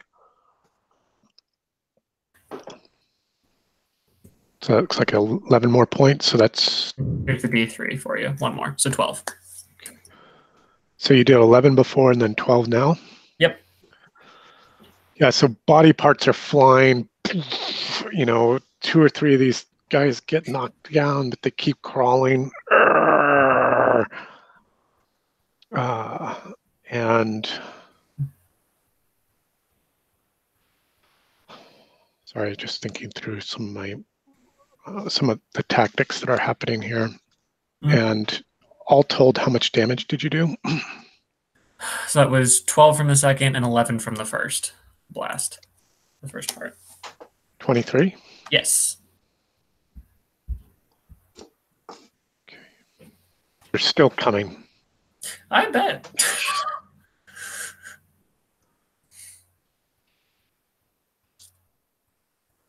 All right.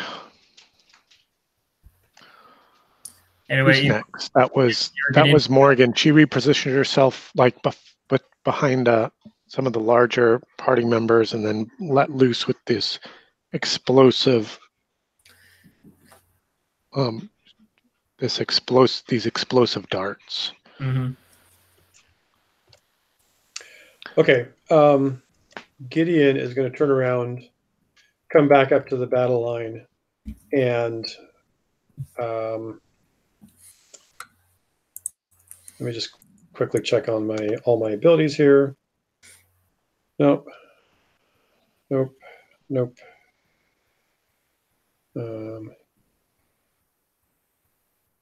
Nope.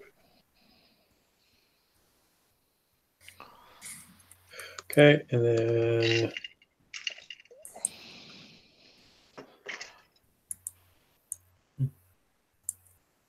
okay, I'm going to call down the wrath of the new god. I invoke I think I may have mentioned the symbol of the new god is the Ouroboros, the snake eating its tail. Yes. And so he pulls that forward and calls on Astrid, who is the new god. Of course, much to Yakufa's surprise, maybe, and do my area lightning spell. So I'm going to. Oh my god! I think we're taking a rest after this fight. By the way.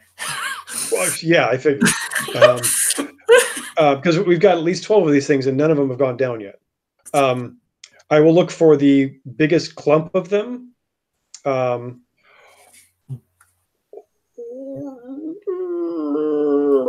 Oh shoot! Should I go for the warriors in the back? Let me deal with the warriors in the back. Yeah. Okay. So no. I will go for the zombie type things. Look for the biggest clump, and I can do it attacks everything with within a D6 yards. So here's my D6 yards. Woot! So 18 feet wide. 2d6 plus 2 damage for each creature. So 18 feet. How many yards? 6 yards, right? Area. Yep. Right. 6 yards is 18 feet. I'm assuming that's like a 18 feet, 9-foot radius. So there's a spot. Actually, let me. I was say, let's read the spell. Yeah, because I'm just wondering if it's anywhere close to you. They're like 10 yards away from your friends. Well, they only go 6 yards. So if I'm and it's safe. It's safe. I was just doing the game master math. Yep. And how can I kill my players today? Ooh, let's use their own spell against them. Ah. Yeah. Ah. Okay, so.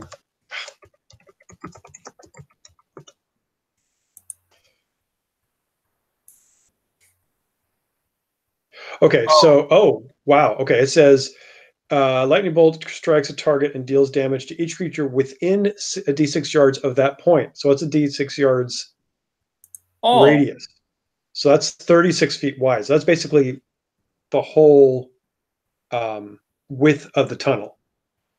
Because I think you had said it was 10 yards wide. So I've got 12-yard wide area. Yeah, 6 yards in any direction.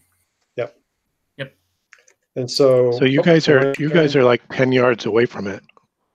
Yeah, so we're safe. Barely. because I'm doing 6 6 yards. yards. Got you. 6 yards radius. Okay, cool. Sorry, okay. All right, so that's Google Hangouts. There we go. Okay, so and here's my damage to 2d6 plus 2. And I was hoping there was something else. Let me just check one more time, see if there's something else that I can use to boost my damage. You can burn a fate point to make one of the d6s a 6. Right. I was looking at something that maybe if there's something I could add additional to d6, but okay. So I'll do the roll first and see what happens. Oh yeah, I'll see if I have a fate point.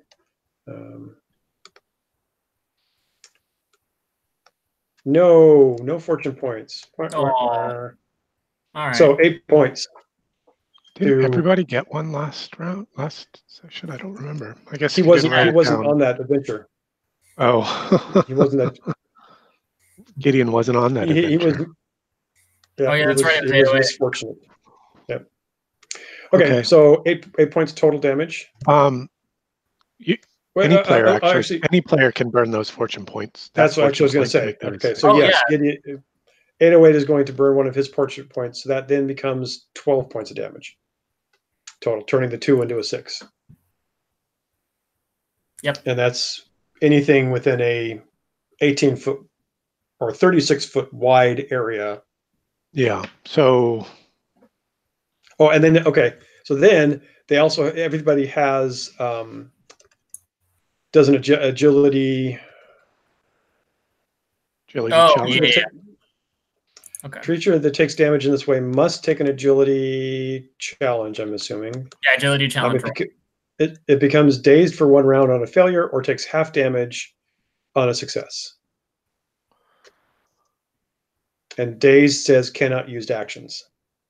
Oh, dazed cannot use actions. Okay, let's see if I can make my agility challenge with a -2. Come on. No. So it's like just the lightning just blasts into these things. Bodies are being thrown up. Go ahead. So as he whips out his symbol, he kind of like gestures with it.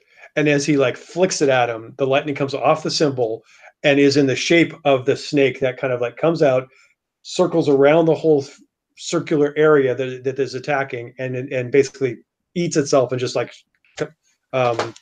collapses into the middle, zapping everything on the way. Super cool. All right, that's worth a fortune point. Spend one, get one. And you can still see these things like quivering and moving and trying to like pick themselves up off of the dirt, off the ground, out of the tunnel, gathering their number. There's still a lot of them though. Right. You did 8 points of damage, correct? I did 12 because I changed one of them into a 6. To a 6, so 12. Yeah. No, but there's very few of them that are still moving. So, does Yakufa want to? Because 808 can certainly wade into the battle. Yeah, do you want me to try and finish this group off, or do you want me to try and chase down the warriors right now? Or wait. I mean, he's our other caster because both of our 2 casters have shot their major spell. You're right. Maybe hold that in reserve. So if he has, 808 will certainly go in and try to attack one of the remaining zombies, a few of the remaining zombies. If there's some close enough to do so.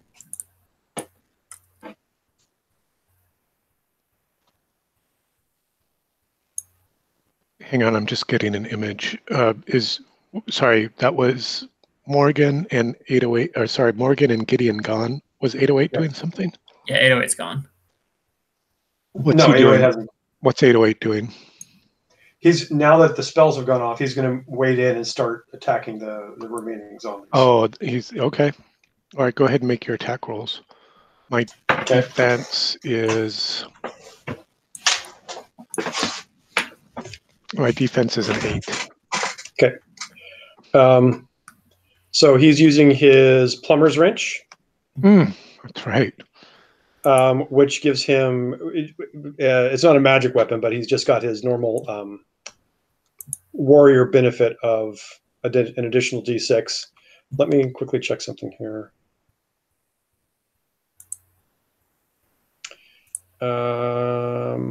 Yeah. Okay. So he's going to do that. I get back to the right spot, and here's the roll. That's interesting. Okay. Maybe I didn't set it up right. Oh, that was almost a 20. That's still 10 more than their max. Why did I roll so many dice? Might have a lot of boons. Oh.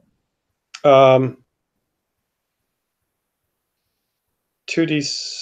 Oh, because 2d6 for eight, actual damage, and then right. two boons. Okay, so I should have only had one of those boons, but the 2 dice that were rolled for boons were both 4, so that doesn't matter then. Why would you only have 1 boon? I clicked on the plumber's wrench where that is set up with 1 boon, and when it popped up the little window, it didn't you punched have in another one as well. Yeah, so I didn't realize. I assumed that it would show up with a 1 if I already had 1 boon as part of the macro, but it didn't. So Gotcha. So 18. That is 10 more, I believe. Then there. Oh, that's right. It's got to be over 20. Yeah. Okay. Shoot. But I will use my combat experience, which says that when I make an attack, I can attack another. I'm going to attack another one. So you can click these things on the character sheet, and it'll chuck it to the chat for everybody's benefit. Oh, okay. That's like sort of a nice little easy trick. And I was just checking the character sheet settings to see. Yeah, you can turn off rolling weapon damage automatically if you want to. Mm-hmm. I was just looking to see if you could change the dialogue for calling the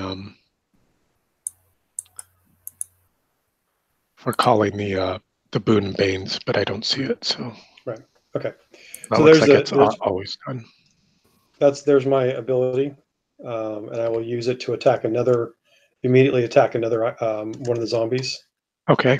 How much did you do in the first go? 8. All right. Good. Let's see this second attack. Against a different zombie that's still in the same area. And I won't add the extra boon this time. And okay. Boom. Oh my god. That was a 17, and that was a 17 until the other die hit it. Okay, so two things happen. Only 2 things? 2 things.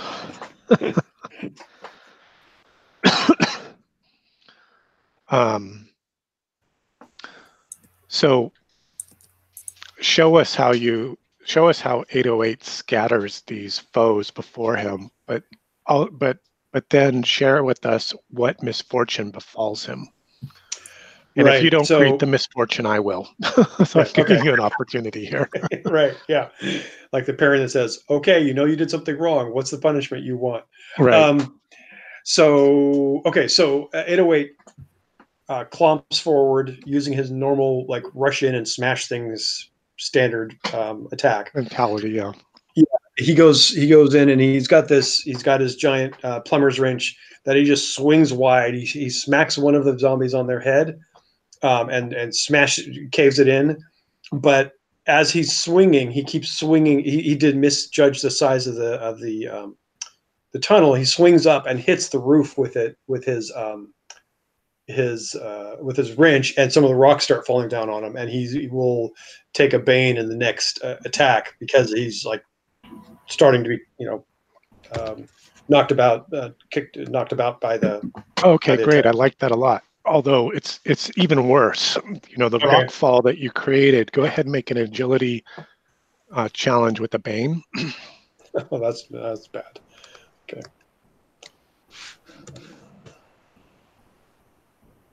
You made it. There we go. So you There it dive out of the way as just this small cave-in starts, but you're knocked down. You're knocked down prone. So Okay. you'll have to use an action to get up next round. And Did I at now least- there's like sort of like this small cave-in, which sort of creates a difficult ground. Mhm. So it would cost you an extra action to cross over that area. Did the cave-in hit any of the other zombies to damage So them? yeah, more? you've like completely scattered and just destroyed them as you went, wading into them, and crushed the last one that was stirring with any sort of semblance of life. As it was sort of staggering around, having been blasted by the lightning, and all the rest of them got covered up in that little cave-in. What about the warriors in the back? They're still lurking there in the background. Damn warriors. They're about 10 so- yards away. They're 10 yards away from the melee that's going on with the zombies. So that Yakufa, you're the last one left that hasn't done anything. If you're wanting to All right. follow up something. So first thing Yakufa does is he invokes. So did you? Sorry, let me just set the scene for you, because you may not have missed it, but 808 had just destroyed the last of the zombies, but in doing so created a cave-in, which created this fairly large pile of rubble and boulders and dust and debris, and it will take you an extra action to cross over it. Okay. So you could use You're not on the battle line, right, Yakufa? Correct. Yeah, so it'd take you an action to move to the battle line and an action to cross the rubble pile, should you wish to. I just want you to know what you're dealing with here. Okay. And does the rubble pile block line of sight to the other side of it? It doesn't. No, you can see across it.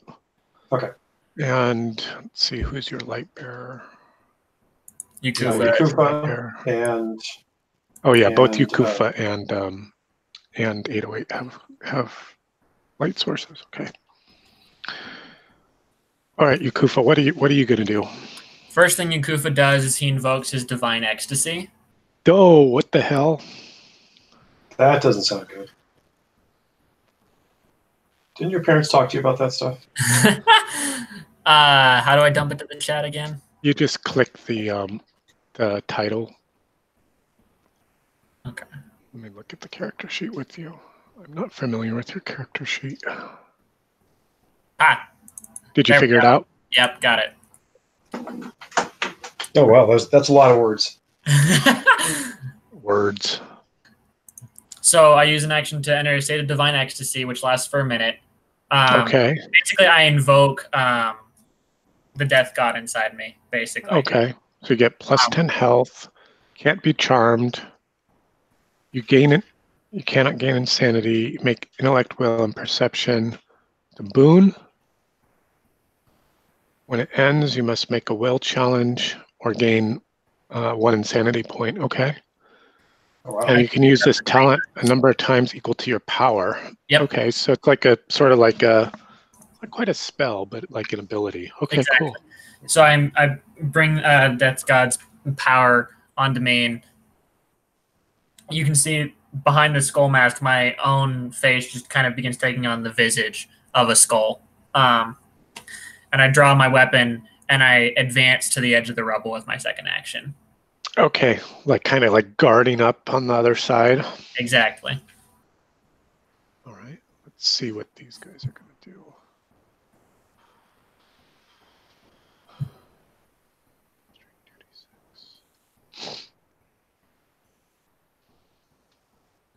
So I have this daydream of I should probably actually work on it maybe this weekend, is doing like a control sheet. I'm not sure if you guys have seen those, but they're like for like a role-playing game, like a single landscape sheet of paper that has like key rules and notes and things like that. So, or encounters or things like that. It's a way to drive the game from just a single sheet of paper I'll see if I can find some examples and share them with you. But I want to make one for Shadow of the Demon Lord, and then fill it with key details,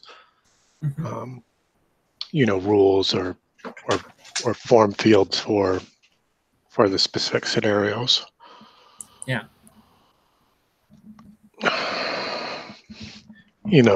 Things like distances. What's short, what's long, that kind of stuff. It's sort of like a single sheet Dungeon Master screen that's not used as a screen. Okay.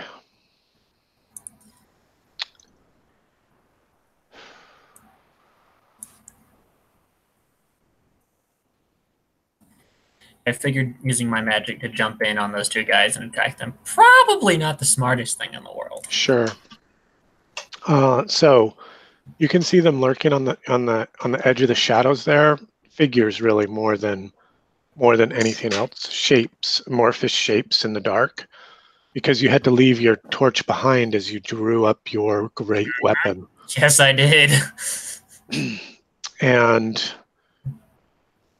the shadows flickering behind you as they come howling out of the darkness towards you. So they charge. They run up to the mound and then they charge over it. Let me give you a handout.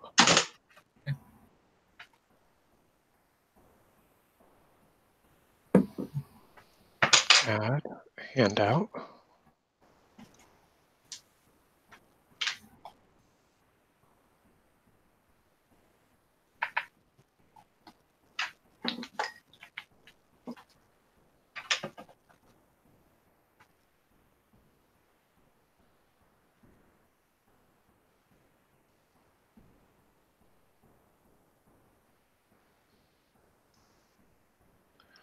Just loading it. Yep.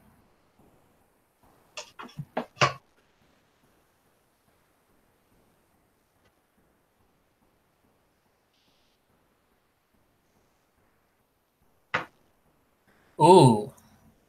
Two fellows come like charging up on top of that mound of earth, and they've got these long spears, and one of them crouches down and like thrusts at you, and the other one stands behind, kind of to the side of his companion, and throws that spear at you. All right. So these guys. Is your invisibility to undead still up? It never got cast. Oh, I see. Because they look distinctly undead. I could cast it, but I can only cast it on myself. Well, if you had it going and they couldn't see you, then that might... Okay, here's the first attack. That's true. This is a +3. Oh, that's going to hit something. Oh, it has 3 boons. Well, pretty sure it hit. I don't know who was attacking, but... Yeah, it's attacking you, Ethan. Okay. It's attacking you, Kufa. 3d6. That'll definitely hit. And then the second one is that the spear gets thrown at you. It just goes clattering into the darkness. With the best it can do there is an 8.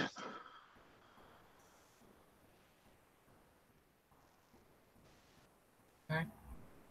So how much damage? All right, so this does 2d6.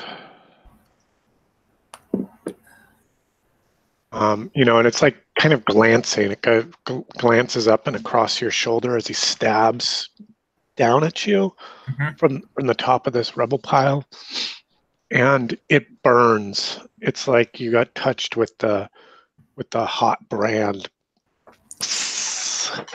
Make a strength challenge with a bane.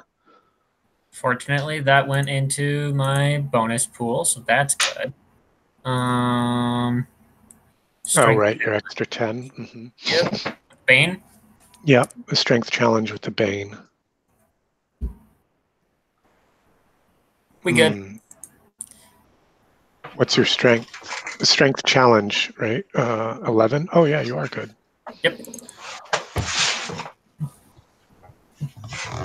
I was just looking at the number. Your strength is 13. 13, so you get +3. That's nice. Yeah, that's the only reason. Having those pluses on the core stats for those rolls is pretty It's really useful. Pretty huge. Yeah. Mhm. Okay, new round. Fast. I'm thinking fast. Oh, who made a new token? Huh? Oh no, that's just reminding me that I have Divine Ecstasy on. Ah.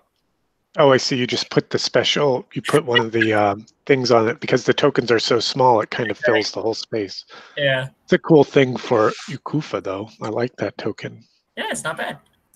Actually, Ethan, here's a link to those game icons and there are some actual skull masks there that would be pretty cool. So if you want to take a look at those later, obviously.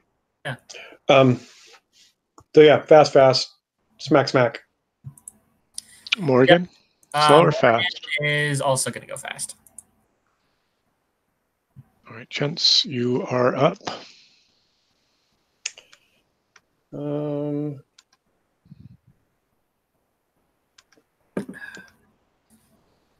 one of them stabbed at Yukufa, so I think Yukufa is going to slice back. All right. But Yukufa is going to use his augmented attack spell. Basically, as part of casting this spell, you make an attack with a weapon, and you make the attack roll with 1 boon and can use intellect instead of the normal attribute. So intellect instead of strength. Exactly. So I'm going to use that so that I get an extra boon for my Divine Ecstasy. Okay, sure. Go ahead, chuck it. Let's see what happens. And then I'm -1, or I get 1 bane for my weapon, so I'm at 1 boon total. Okay.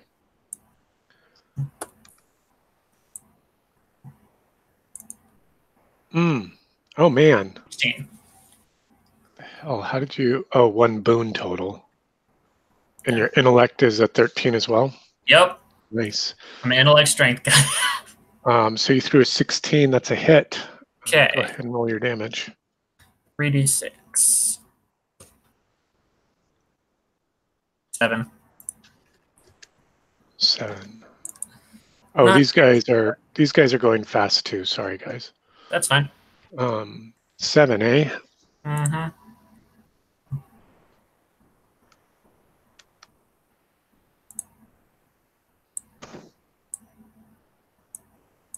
Okay. And that is Yukufa.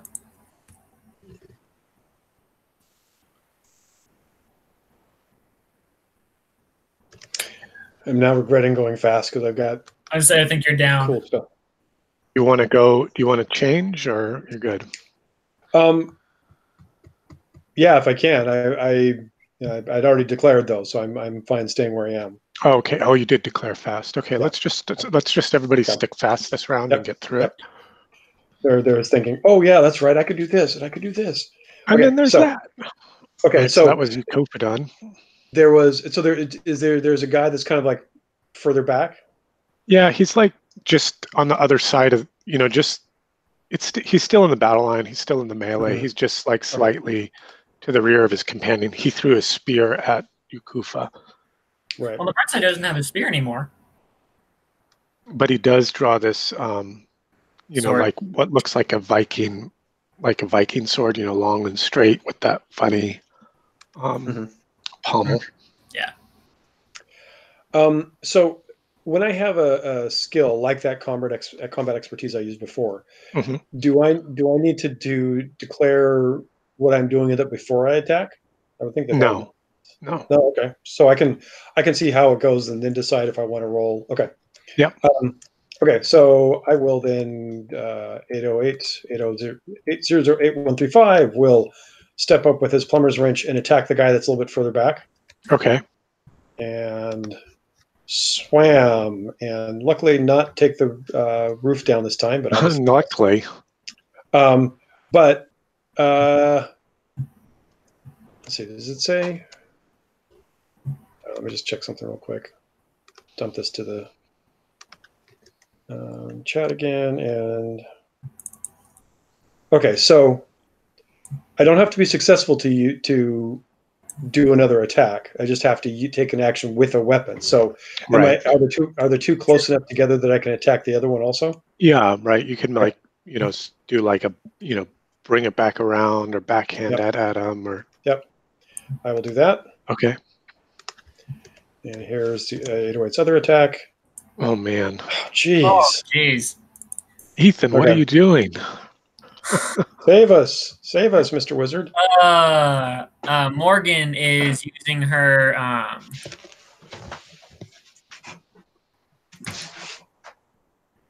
may as well. All right, she's gonna use her unerring dart spell to launch 7 darts at the creature who is fighting Yakufa. In melee. The one that's been wounded? Yeah. Okay. So that's 7 points of damage. Oh, it's just auto 7. Pretty much. It's the one advantage to arcane spells.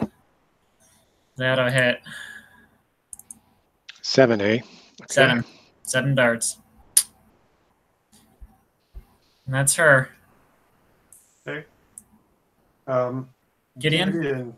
Yes, Gideon will step up and also attack the one that's a bit far back. So he will bring his mighty. Hasn't been wounded yet. Yes, he will bring. Even though, well, actually, I would assume I'll check, but I'm assuming that a long sword and a hammer do about the same damage for the moment. And They should. If I had my handy dandy control sheet, I could tell you. right. I can look at Oh man. No? All right. Nope. I think that's everybody Yep. on our side at least. Who's on the battle line? Yakufa, 808, Gideon. and Gideon. Yeah. Yep. All right. These guys lash out with a few attacks. Let's go ahead and randomize them. It's going to be /R 1d20 plus 3. Do you have a warhammer or a hammer? Is there is like one one-handed, one two-handed? Warhammer is 2-handed. I think just a hammer for now. Okay, hammer is a D3. A sword is a D6 plus 2. Oh, I think that's like a carpenter's hammer, isn't it? Yeah, Okay. they don't actually have one in between. Do they have a mace? Yeah. Same thing as a sword. Okay. Oh, yeah. Same as a sword. Yeah, Sorry, hand weapon. base is 1d6. Yeah, hand weapons tend to be kind of the same, if I remember right, in this set. They're really similar, yeah. They might have some slightly different traits, maybe, Mhm. like being cumbersome or fast or whatever. Yeah. Right. The first one's going to hit a 18 plus 4, so that's a lot. Second one's going to hit Oh, 20. a 20. So nobody's defenses are any better than that, right? Nope. Nope. I'm a 16. Peter's not here. He's got the 26. 2d3. Let's see. And it's going to go Yakufa, Gideon, 808 on the d3. Looks like they both hit Gideon. They recognize your new guard heresy with your Ouroborealis, snaking at its tail. That lightning zapping. Let's see, /R. Gideon. 12 points and 2 strength challenges with a bane. Okay, that's gonna. Okay. 12 points damage. Strength. Oh, good. I've got a +3 strength. Oh, wow. Hey, you and Yakufa share bond. Okay, so so yeah, there we go. Make sure that was cleared out. All right, so boom. Oh, damn. You don't even need to See roll that? for the second one. Yeah, you don't even need to roll for the second one. It's like hot to you, but it's not. Eh. What are you complaining about, Kufa? It's not a problem. I stood against it. Yeah, he made his check too. Power of it's the cult of the new god, that deity within you, just that little extra oomph. Okay, new round. You guys going fast or slow? Fast. Slice and dice. Okay, let me. Both my guys are gonna go slow. All right, I'll move them for you. Sorry, I've been. No, that's fine. I don't mind doing it. Okay. The monsters are going fast. All right, who's up fast? Morgan and Kufa. Yukufa will attack using his mighty attack spell, Okay. which is similar to his augmented attack in that the spell part of the spell is that he attacks with his weapon, Uh-huh. and he makes the attack with one boon, and he can use intellect again. But on a success, the target takes an extra 2d6 damage. Okay. So he's a net one boon. His attack. 17. It's a hit. So that's 5d6 damage. Let's see it. And this is against the one you've been fighting, the wounded one. 16. Takes 16. And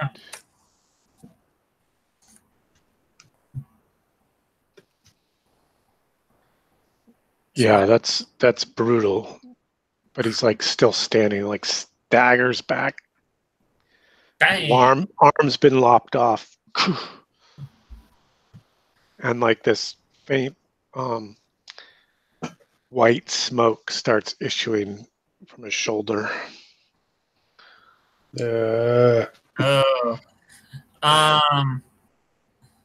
Morgan will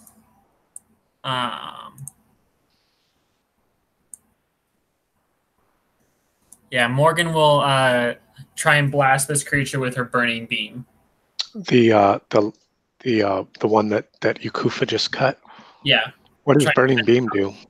It's just make a will attack, and on success it does a d6 damage. Okay. And His will is 13. So it's my will attack against your agility. Oh, pardon me. My agility is 11. Okay. Here we go. Mm. Woo! Oh, is that with your? What's the? Oh, this is with your mods, and that's a 9, not a 6. Okay, cool. Yeah. It's a hit. So that how many points of damage? 4. Yeah, that's what it looks like. Okay. So it blasts him back off the mound. It like topples back. Oh. Let's see. Agility check to stay on his feet. Agility challenge. No, he doesn't. He's tumbling back. You can see him sort of still. He's not dead. Who's next? Oh, the monsters. Yep.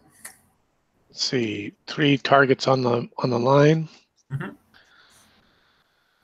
1d20. 1d20 plus blocks. 3 plus 3d6. That's another hit. Or let's see. 17 total. 15, 16, 17 is the best. Anybody better than a 17? Nope. 16. Same order. Yukufa, Gideon, 808. 93.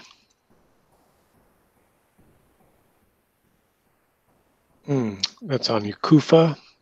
Because he just struck his brother. Oh, good. That's exactly why.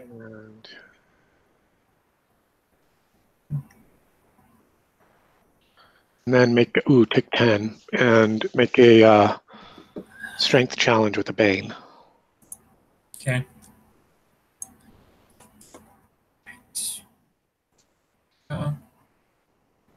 Oh man, that +3 is saving your bacon. It is. Nice. Oh man, so glad I'm in divine ecstasy right now. Is that because is that giving you the health? Is that Yeah, why? it gives me 10 bonus health. So when I drop out of Divine Ecstasy, 10 of that damage just goes away. Oh, cool. Okay. So then that was their fast turn, right? That was their fast turn. The one that got knocked down behind the rubble pile stands up. Yeah. Okay. Right. So might as well go, and they have basically the unwounded guy in front of them, I think, right? Right. Who's Okay. still up on the rubble pile, yeah. Yep. Okay. So Gideon will go first. His first action, he's casting Godhammer. There we go. For some reason, the spell. Oh, okay. Is there? Oh, right. Okay. So I'll just do it, and we can talk about it. Yeah. Woo! So, well, not much damage though. I make a will attack against your defense. Mhm. Now, I have another ability that's called Icon of Faith. Okay. Anytime I cast a Thurgy spell, which this is, I get one boon, and the target gets one bane to resist the spell. So I would get another. I'm not sure if at this point, I'm not sure if it matters if I get another boon out of it. So is that like an ability thing that you need to trigger, or does it just happen all the time? Let's check to make sure. The But I think Icon of it's just Faith. Yeah. Choose one tradition that you've already discovered and associate with your religion. When you cast an attack spell from that tradition while you're wielding or wearing a holy symbol, you make the attack with the roll of one boon, and creatures resist Okay. with one Cool. bane. So theurgy is where you've placed your faith, correct? Yeah. Yeah. And the icon is something that you wear openly, right? That's the Aurora Borealis. Yeah. Aurora Borealis, yeah. So the extra bane or boon just upped it by 1 point, so 20 versus your defense, and you get I make a will. Actually, Let's see. it says it's Make a a will attack with a boon, and against my target's defense. Is that what this right. was? Okay. Yeah. And my defense is only 15. Yeah. So you just smashed me with the might of your mind. Right. Well, with a golden hammer, but I only did 2 points. So sure. And who are you smashing? The one that's unwounded in front of us. Okay. Well, now he's slightly wounded. Yeah. So that was my first action. Okay. I'm sorry. I cast the spell. That's the first action. Then as a triggered action, I'm able to attack with the hammer. And now I'm attacking just with my normal, or with my god hammer. Now I'm just attacking with my normal hammer. For the duration, you can use a triggered action on your turn to move the hammer 10 yards and attack one creature within a yard of it. Okay, so this is the trigger. This is the trigger being your turn, which it is. Right. So go ahead and make the attack with the hammer. And I think that's just a straight D20. Oh, okay. Oh, but you did the make a will attack. On a success, the target takes 2d6. So did you roll 2 1s? Is that what happened here? Oh, yeah. Yeah, I did. Yep. But, oh, wait a minute. Attack roll, 20 plus. A target takes an additional 2d6 extra damage. Oh, because you got that boon pushed you over, right? Yeah. So okay, go ahead, do your extra 2d6. Go ahead and laugh at my 2 1s, and here's 2 6s. Uh-huh. So total of 9 points so far. And even 7, I'll take it. Yeah. So that was the attack with my special magical hammer. Now the attack with my normal hammer. One baby hammer. Boring hammer. Yeah. That was almost a 20 again. Almost 20. Yeah.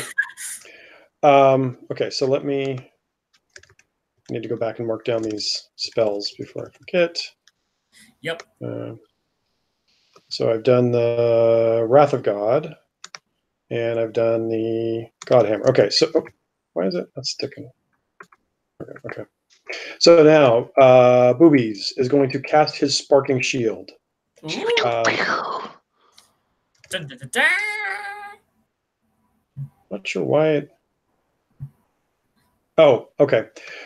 Basically, it creates a shield that if someone successfully attacks him, it can do damage back to them and possibly throw them somewhere. Ooh, fine. So it's just a kind of a defensive spell right now. It doesn't that damage doesn't actually do anything because he's not been hit. Okay. Right. But right. but now he will do his normal attack with his plumber's wrench. Wrench and sparking shield. Yep. As opposed to spear and magic helmet. Hey. There we go. There it 7 is. points. Right, and I will use my combat expertise to do an extra die 6 to that. Yeah, there we go. So, there we go. So 2 points from the shield from the hammer to begin with. Okay. An additional 7 points for hitting 20, so that's 9. 7 points for the plumber's wrench, that's 16, plus another 6 points for my combat expertise, it's 22. You did 22 all told? From both my characters, yes. Oh, from both your characters, right? Yeah. I was tracking the damage as it was happening. So right. Cool. Yeah, but it was so awesome. I just wanted to kind of like you wanted to remind us all what had happened. Okay, so exactly. these guys new round, these guys are going slow. What are you guys doing? Now I'm going back to fast now that I've got my combat. Now that you got your shield on. Yeah. All right, there's one in melee with you. Mm-hmm. What will you do? Who's starting this? I will actually, Yakufa will go slow so we can clean up whatever needs to be done. Okay.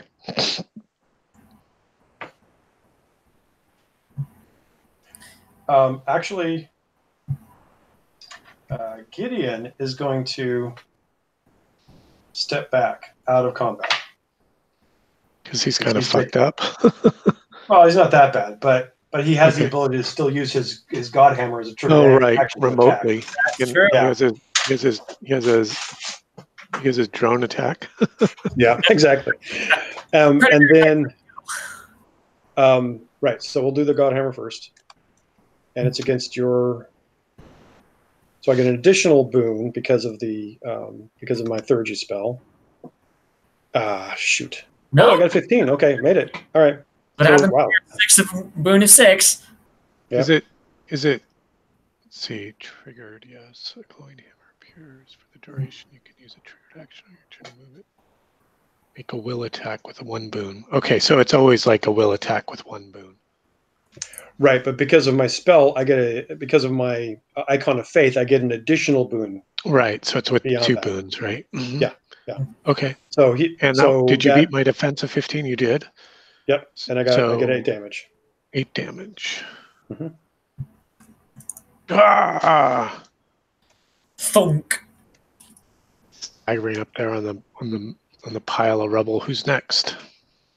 Is he still alive? Yeah, as alive as he has been. Okay, right. Yeah, the other one's taking 30 points, and this one's taking 30, so we're getting close. Yep. So Gideon will Gideon kind of took half a step back. 808 will take about a half a step forward and prominently present his shield to the guy, saying, "Here, hit the shield." Like kind of crouching behind it. Yeah, and then take a shot with his plumber's wrench too. So okay, just kind of like presenting itself to be. Whoa! Woo! There it is. Okay, so I get a 20. Is his armor also 15? It is. Okay, so I get all this super stuff. You do. Well, I'll tell you right now that it's a killing blow, even with that 6 damage. So what happens? Show us what happens. So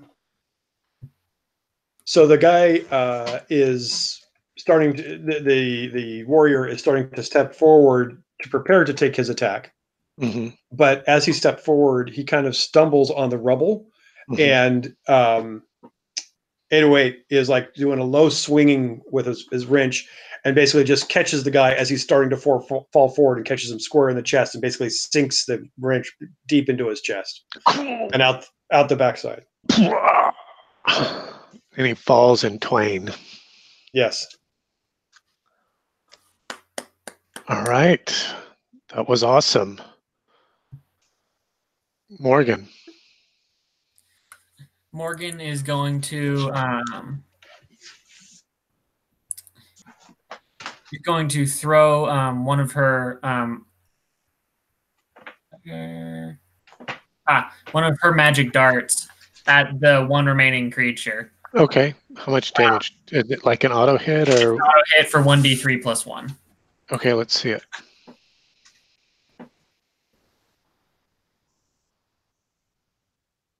Three points. All right, and that too is a killing blow. Why don't you show us what happens? She points her hand out, and from her hand, you just this flower petal, actually, this razor sharp flower petal shoots out and just goes thunk straight through this guy's helmet and forehead, and just comes out the back. Very and cool. He can stumble and fall back, and he doesn't. Yeah, and he just kind of pitches over his heels in a clatter of ancient armor. All right, awesome. And it's right at 10 o'clock. What a great stopping point at the conclusion of that fight. That was very cool. Well, why don't we start with hits and misses? You want to go first tonight, Bills? Sure. Hits were, I think the combat was fun. We got kill some stuff, and I'm realizing this is in a lot of ways kind of like almost like a collectible card game or something like that, where you're stacking tricks together, that kind of thing. So that's going to be interesting to see how that plays out. Yeah. The common miss, of course, is that Peter wasn't here, because that's always fun to have him around. And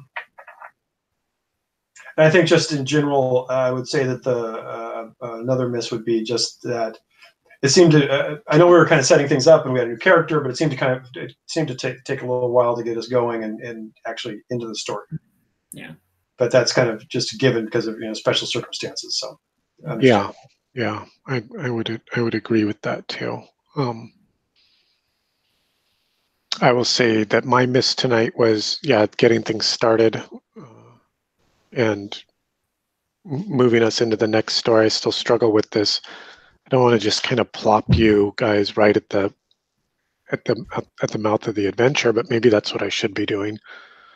And then figuring out how to roll in Yukufa. And I think the other miss for me was the tension that just got created based on the two character classes and sort of where I took the story. But I think we survived somehow, and we'll just carry forward. Yeah. I'm going to save my hit for the end. Ethan, how about for you? Hits or misses? I thought the combat was a lot of fun. My miss would be that we didn't get to have Peter with us. But now we have dead corpses or dead corpses that I can now animate for our benefit in the next adventure, so that'll be fun. Oh, that'll be interesting to see. Yeah. Interesting definition. Fun.